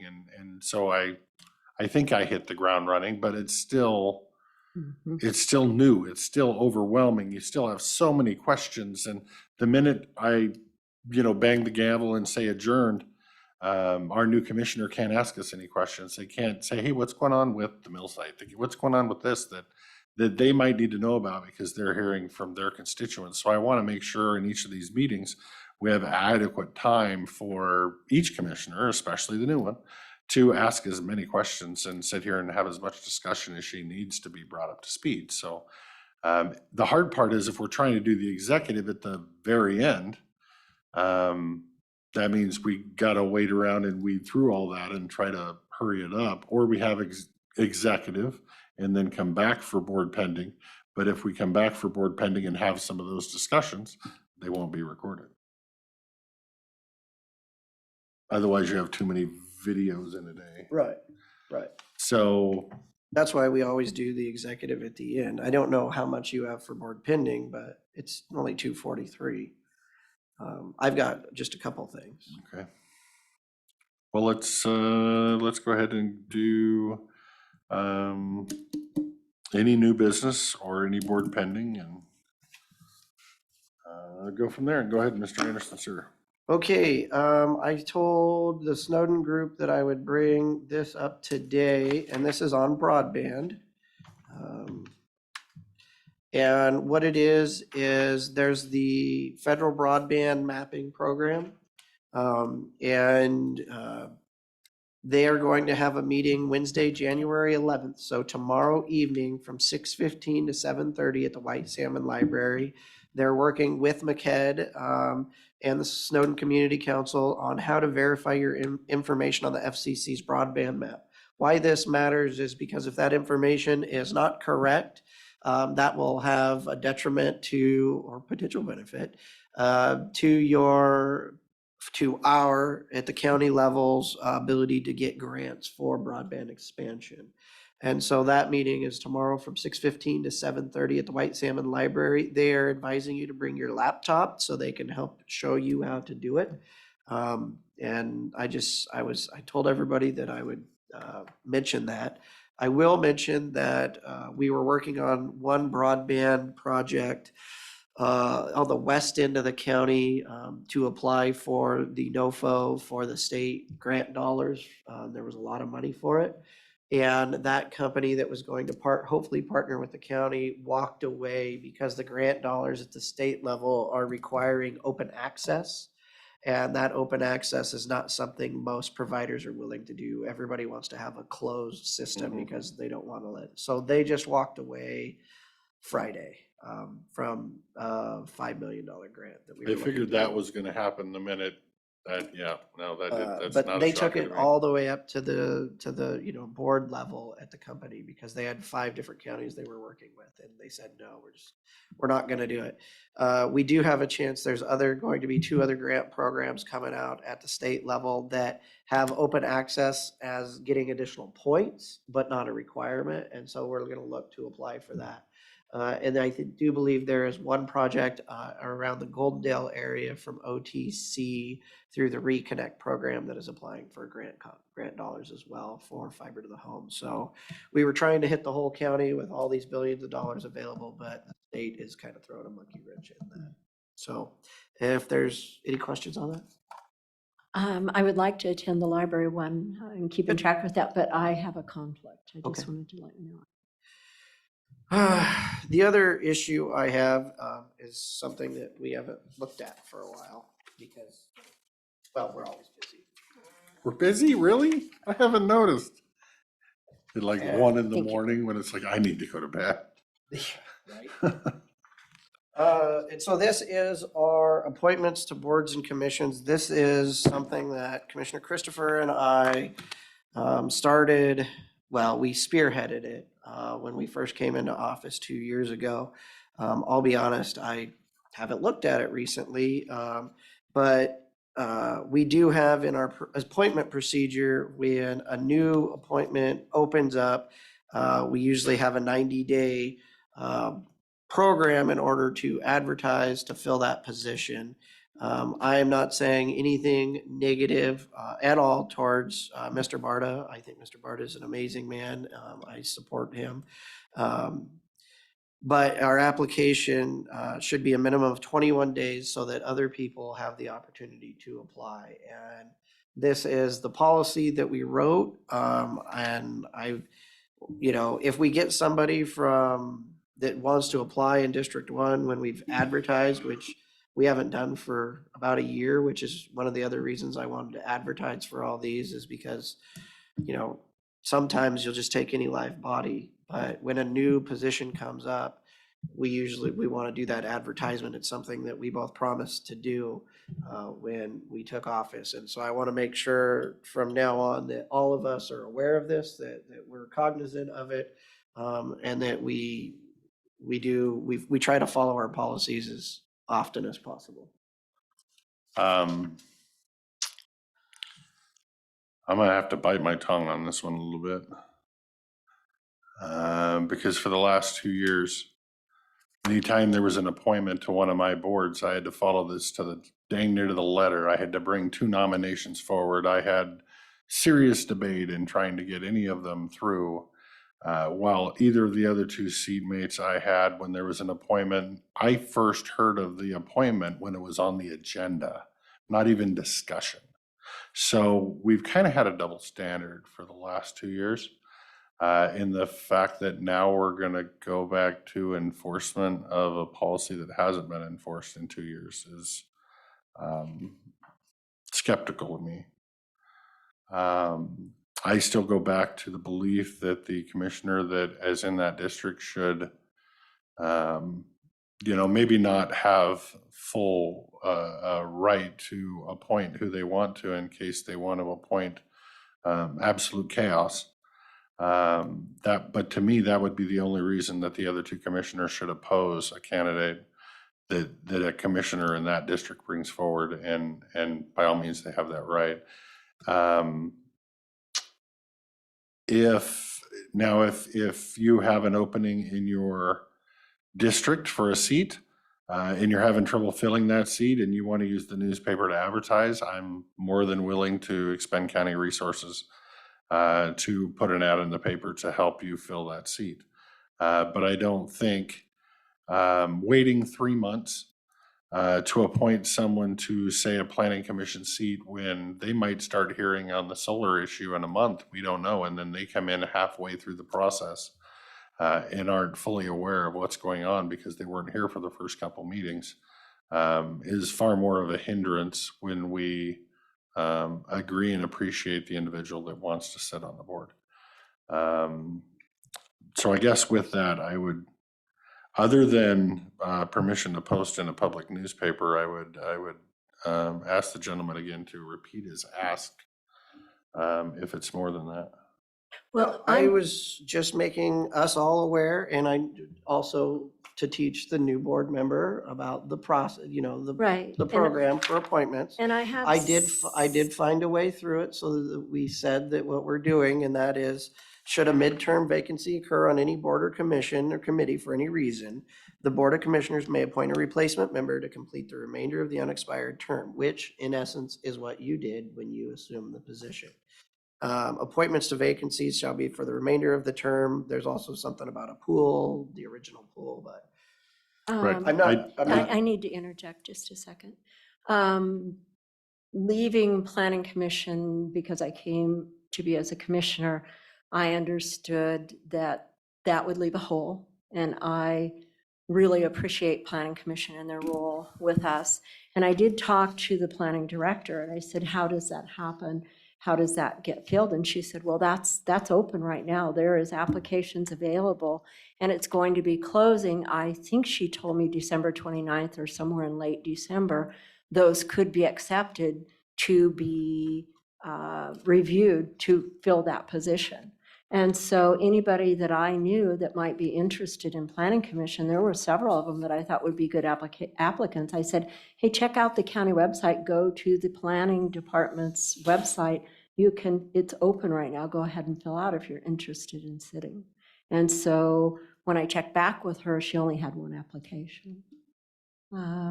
That was what I understood was this process. So we may want to check with her if it was advertised correctly or how that was opened up, but from her to me, it was open and available to fill out those applications.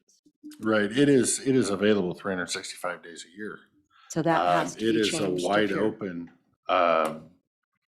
I mean, correct me if I'm wrong, anytime they want to apply, they can apply. It's posted on our website. If you look at the commissioner's page on the left-hand side, it says volunteers needed. You click on that link, it'll go down to list the boards, explain what they do, list who's there, when their term expires, has an application to apply, which then goes into our share drive. So it does not meet the intent of this paragraph. We have it far more open and inclusive Right. already Okay. Well, it's than what is the created- intent of the So paragraph. it is open more than 21 days. Correct. Okay. It's 365. Okay. Now 21 this days is, is about the advertisement from when it becomes open. this doesn't say advertisement. This No, is it the says application period. applications. Keyword should. And if I remember right, and we go back and watch the video, I'm pretty sure that originally said shall until I requested it being changed. Be a minimum of 21 days. It doesn't say anything about public postings of newspapers in that 21 days. And again, it's been open for 365 days. Well, 2 years, so actually 733 days or whatever that math is on the top of my head. I would say there's other pages to this. There was 4 or 5, if I remember correctly. One of those discussed, and I think it was at your request, and I could be wrong, it could have been at mine, was an attendance policy. That you must attend, whatever it was, 75%. And that was at your request. I currently have a member on the planning commission that's attended less than 50% out of the last 3 years. So I'm debating what I'm gonna do with that. This person was reappointed last year by me. At that time, I had a conversation with them and told them that their attendance needs to come up, and we have a rule of 75%. And in the last year, the attendance hasn't come up, it was 50%. So I need to think about that one. And probably have a discussion with you too, about your thoughts on that. Because as we go through important and pressing issues like solar or anything with critical areas ordinance, shoreline comp plans, whatever, they have to be there. They can't just show up once in a while and then not know what happened at the last meeting. That's just organized chaos. So at this point, I'm on the leaning towards replacing that person. Because I have to have the commitment, and I've already given them the verbal warning about the commitment a year ago. But I will bring more of that data to you guys. We'll have a discussion moving forward. Anything else on this issue? Was your issue? Sorry, we hijacked it. No. It was good discussion. Remember, this was just for Well, discussion. And this isn't is for good action. because I don't know that she knew anything about this policy. No, I did not. Okay. It's literally 4 Another pages. We'll have to policy. find it and, Yeah. and, yeah. The purpose with this was to hopefully get more community voices actively involved, so people had a role in their own government. To be honest with you, I'm not proud of it, but it pretty much fell on its face as far as I'm concerned. No matter how much I reach out to people, for the most part, they're just not interested. So it comes down to just trying to find a warm body versus, it's disappointing, but anyway. Anything else, sir? Not me. I'm Don't good. have nothing for us No. for the good of the order. Not today. I do have one little piece of business that I believe is, let me look at my calendar just to make sure I know what the hell I'm talking about. Oh, I did have one more. Okay, go for it. In terms of board pending, I think it would be, and I know Lee has a document that I think is for board pending on the shared drive. You used to do it, or you still got that you're? Certainly started up again. I didn't continue to do it because you guys would never discuss it. I would be most pleased to institute. So that's. I used to have it when I first started, I'd have it printed and I'd go over it literally at the end of every meeting and start popping things off. And I would say some of those things we would get done, but yeah, that list is kind of like my own. I just, Right. And so my thought would be is that we have a G Drive document for board pending that hopefully, you know, a lot of that's, you're waiting on something, some of that, but some of that we might be able to shove off to one commissioner or a director or something so that we're still making progress on this, even if it's slow going, and have that board pending be something that we're talking about, that we know where it's at. So really nobody gets surprised, like, here's something brand new. And the commissioners are welcome to add anything to that anytime. Precisely. Just let staff know. Precisely. By Thursday at noon? When? No, that will be like- That's the agenda. Okay, okay, anytime, okay. With that, those were mine on. okay. I guess we discussed appointment to the airport board last week. We've given it a week for further thoughts. And I guess I don't have any. My decision is the same decision I had a week ago of that I think Lori deserves the opportunity to sit on that board. So with that, if there is no objection, which I'm not hearing any, I will step down as chairman and make a motion to appoint Lori Zoller as the airport board appointment for the Klickitat Airport. And I'll second that motion. Point of order. Yes, sir. Whenever you have a board position that is for a 3-year term, you would need to make a motion to remove said person from a board, then make a motion to appoint a new person to that board.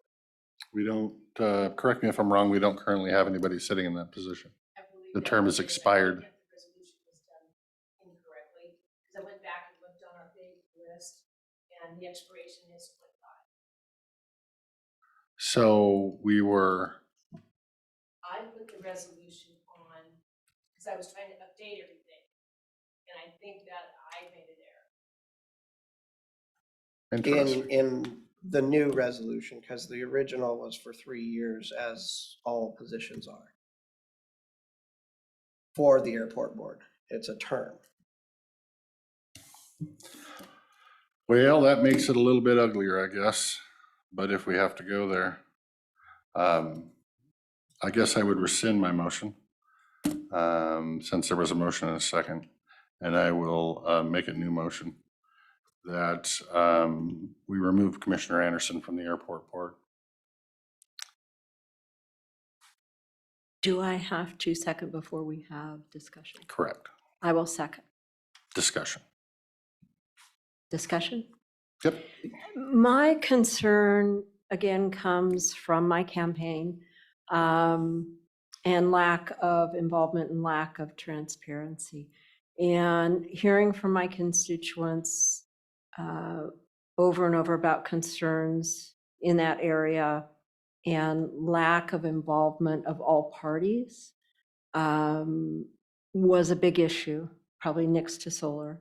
I have never, and I want you to know that, accepted a meeting with the airport board or members of the airport board. I have not talked to them, but I would be approached during my campaign or at meetings I was at with concerns. And so I've listened patiently, and then sitting in and having members come in and asking for a change. And I think if you remember a few weeks ago when it was pretty heated, I came to you after meeting and suggested to get at least a mediator, to put somebody in the middle.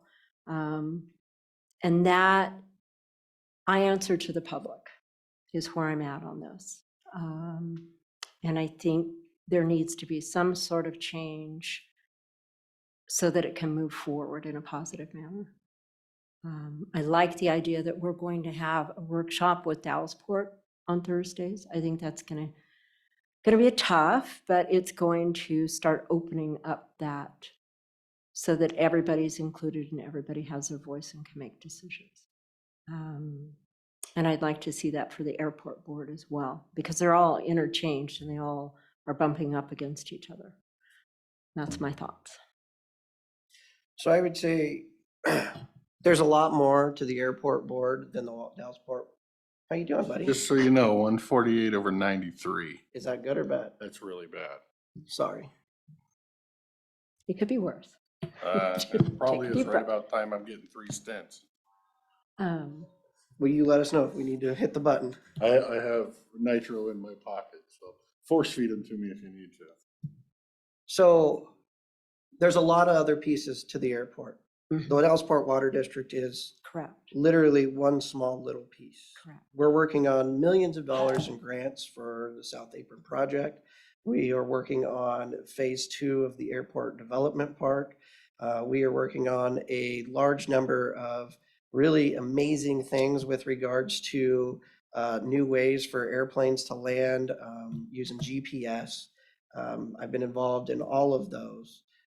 You probably don't hear about most of that.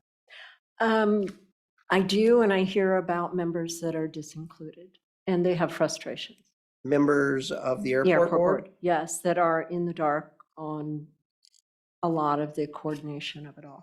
I guess I'm going to interrupt as the chairman and remind my seatmates to if possible, refrain from airing too much dirty laundry. Just one guy's opinion. I mean, if there were issues with my abilities and what I've done for the airport and the airport board per se, I would hope that you would have spoken with the chairman of the airport board. You would have spoken with the other co-owners of the airport, the city of the Dalles, and asked, I mean, you're making the decision to remove someone from a seated position. And just like I was speaking with regards to solar and the solar moratorium, I think, it's always interesting when a new board comes on, you want to see change, you want to make change. I would always say we want to ensure that the change we're making is the logical, rational decision. Can I, sir? I understand this is, I guess you could say, a nuclear option. It's not something I look forward to doing. I was hoping this didn't have to go this way and it could go how it was going. And I'm not going to be one that airs the county's dirty laundry. But I would also say that I don't believe you're maybe as privy to some of the discussions that I've had, and I'm not just talking with people that live in Dallasport. I believe this change needs to happen. If anything, just to build bridges, show solidarity, show we're working towards a solution, because right now I believe the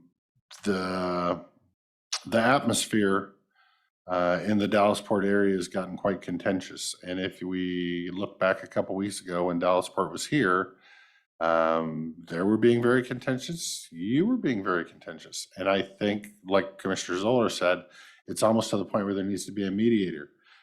Do I believe you have far more knowledge on all of those issues than the rest of your seatmates? Absolutely. And I'm hopeful, and hopefully you will be actively involved in the town hall type discussions with them, as long as a mediator can tell them, whoop, calm yourself and let's stick to the point. And the same thing over here.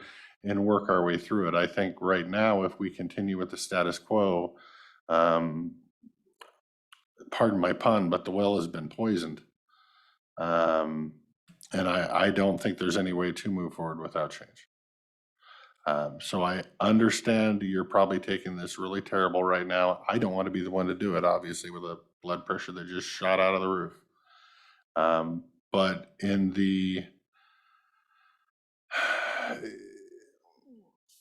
that I work for the people, I sometimes have to do things that are unpopular.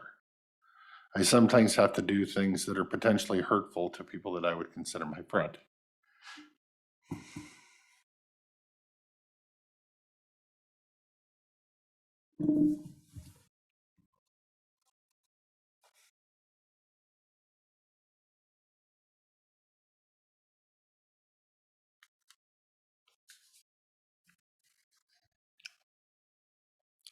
Any further discussion?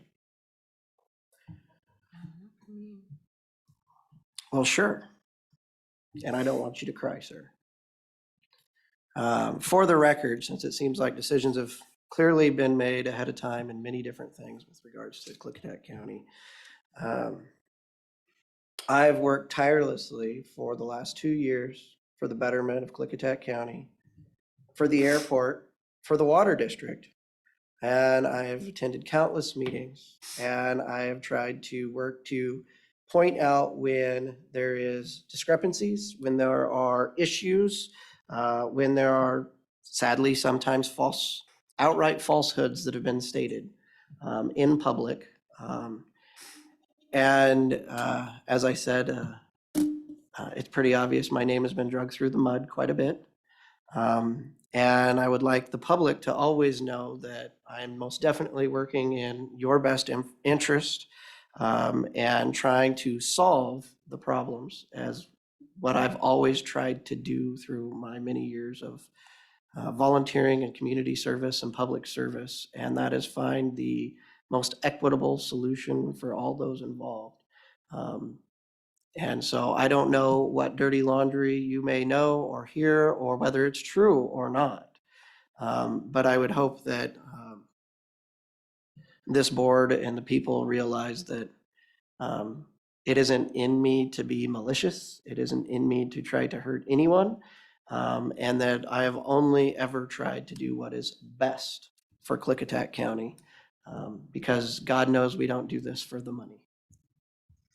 Right, and I guess I would take this opportunity to clarify, just because I say dirty laundry does not mean, whatever the hell you're probably thinking. So you can call that probably use the wrong words on that made you think there's far more to what the hell's going on than what's going on. So I would retract the word dirty laundry from that.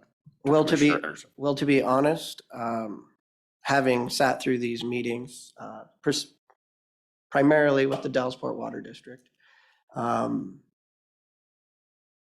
negotiating and coming to understanding and working together is sometimes not easy. It sometimes creates a little bit of animosity towards one another, especially when you're doing hard negotiations.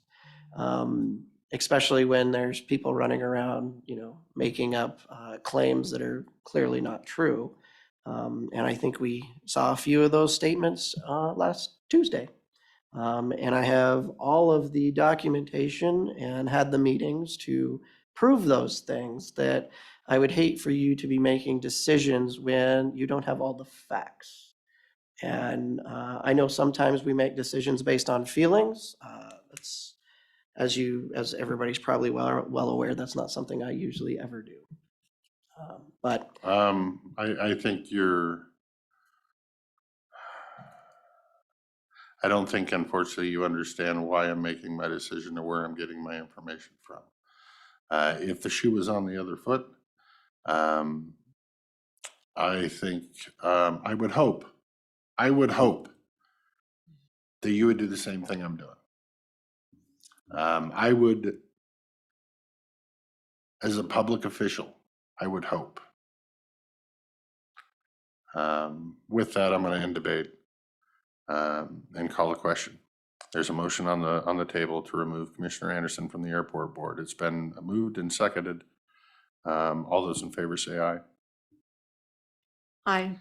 Aye. All those opposed say nay. Nay. Let the record show the motion passed. With that, I'd like to move forward and make a motion to appoint Lori Zoller to the airport board. I'll second the motion. Any discussion? Hearing none, all those in favor of appointing Lori Zoller to the airport board say aye. Sorry, I missed the discussion. Lori, Yes. good luck, Godspeed, and I wish you all the best. Work on it. Any discussion from you, ma'am? Hearing none, there's been a motion and a second. All those in favor of appointing Lori Zoller to the airport board say aye. Aye. Aye. I didn't hear you, ma'am. Are you an aye? Aye. Aye. 3 ayes, motion passed unanimously. Oh, the fun of being a county commissioner. Anybody have anything else for the good of the order while I look at my list real quick? I think I'm done for the day, but you know. HR. I have a quickie question for you that I meant to bring up beforehand. In the agenda, you had the NeoGov online agreement. Yes, sir. I was unaware that it was a 2-year contract. Did you tell us that and I just forgot it, or? I can't recall it. I knew it was a 2-year contract. We only funded for a year. Right. Well, that was my question is we like, yeah, go ahead and do it. But then reading the contract, it's like 2 years and it's like, okay. I'm not going to pull it away from you, but, okay. Just wanted to throw that out. And it was on my list to mention. I just didn't get a chance to talk to you. And That's all. the need for an executive session today is actually a closed session, not an executive session. I sometimes misspeak and call them all executive sessions, and they're not. So you want a closed session to discuss collective bargaining, proposals, negotiation, grievances, mediation, and or arbitration proceedings. Yes, sir. All associated with collective bargaining in accordance with RCW 42.30.140 Pren 4. Yes. Issues of a general nature will be discussed in open session. How long do you want for executive session, sir? I just need 10 minutes, but it's my understanding that you may want Jeff to join us. That's up to the commissioners. Jeff King, sorry. Yep. We good with that? Yeah. Yes. Okay, we're good with that. So we'll be going in executive session for 10 minutes. When we go out, we will be going into executive session to review negotiations of performance and publicly bid contracts when the public knowledge regarding such consideration would cause likelihood of increasing costs. Not sure exactly how long we'll be going to executive session for that one when we get done with this one. But when we get done with that, we will be returning just to adjourn. There will be no further business. Say a time, you can always extend. For that one? Oh. I would say we'll start with 15 minutes for this one, and we will probably start with 10 minutes for that one. And then we will be coming back and adjourning, noting that we do have a workshop on Thursday, January 12th at 9:30.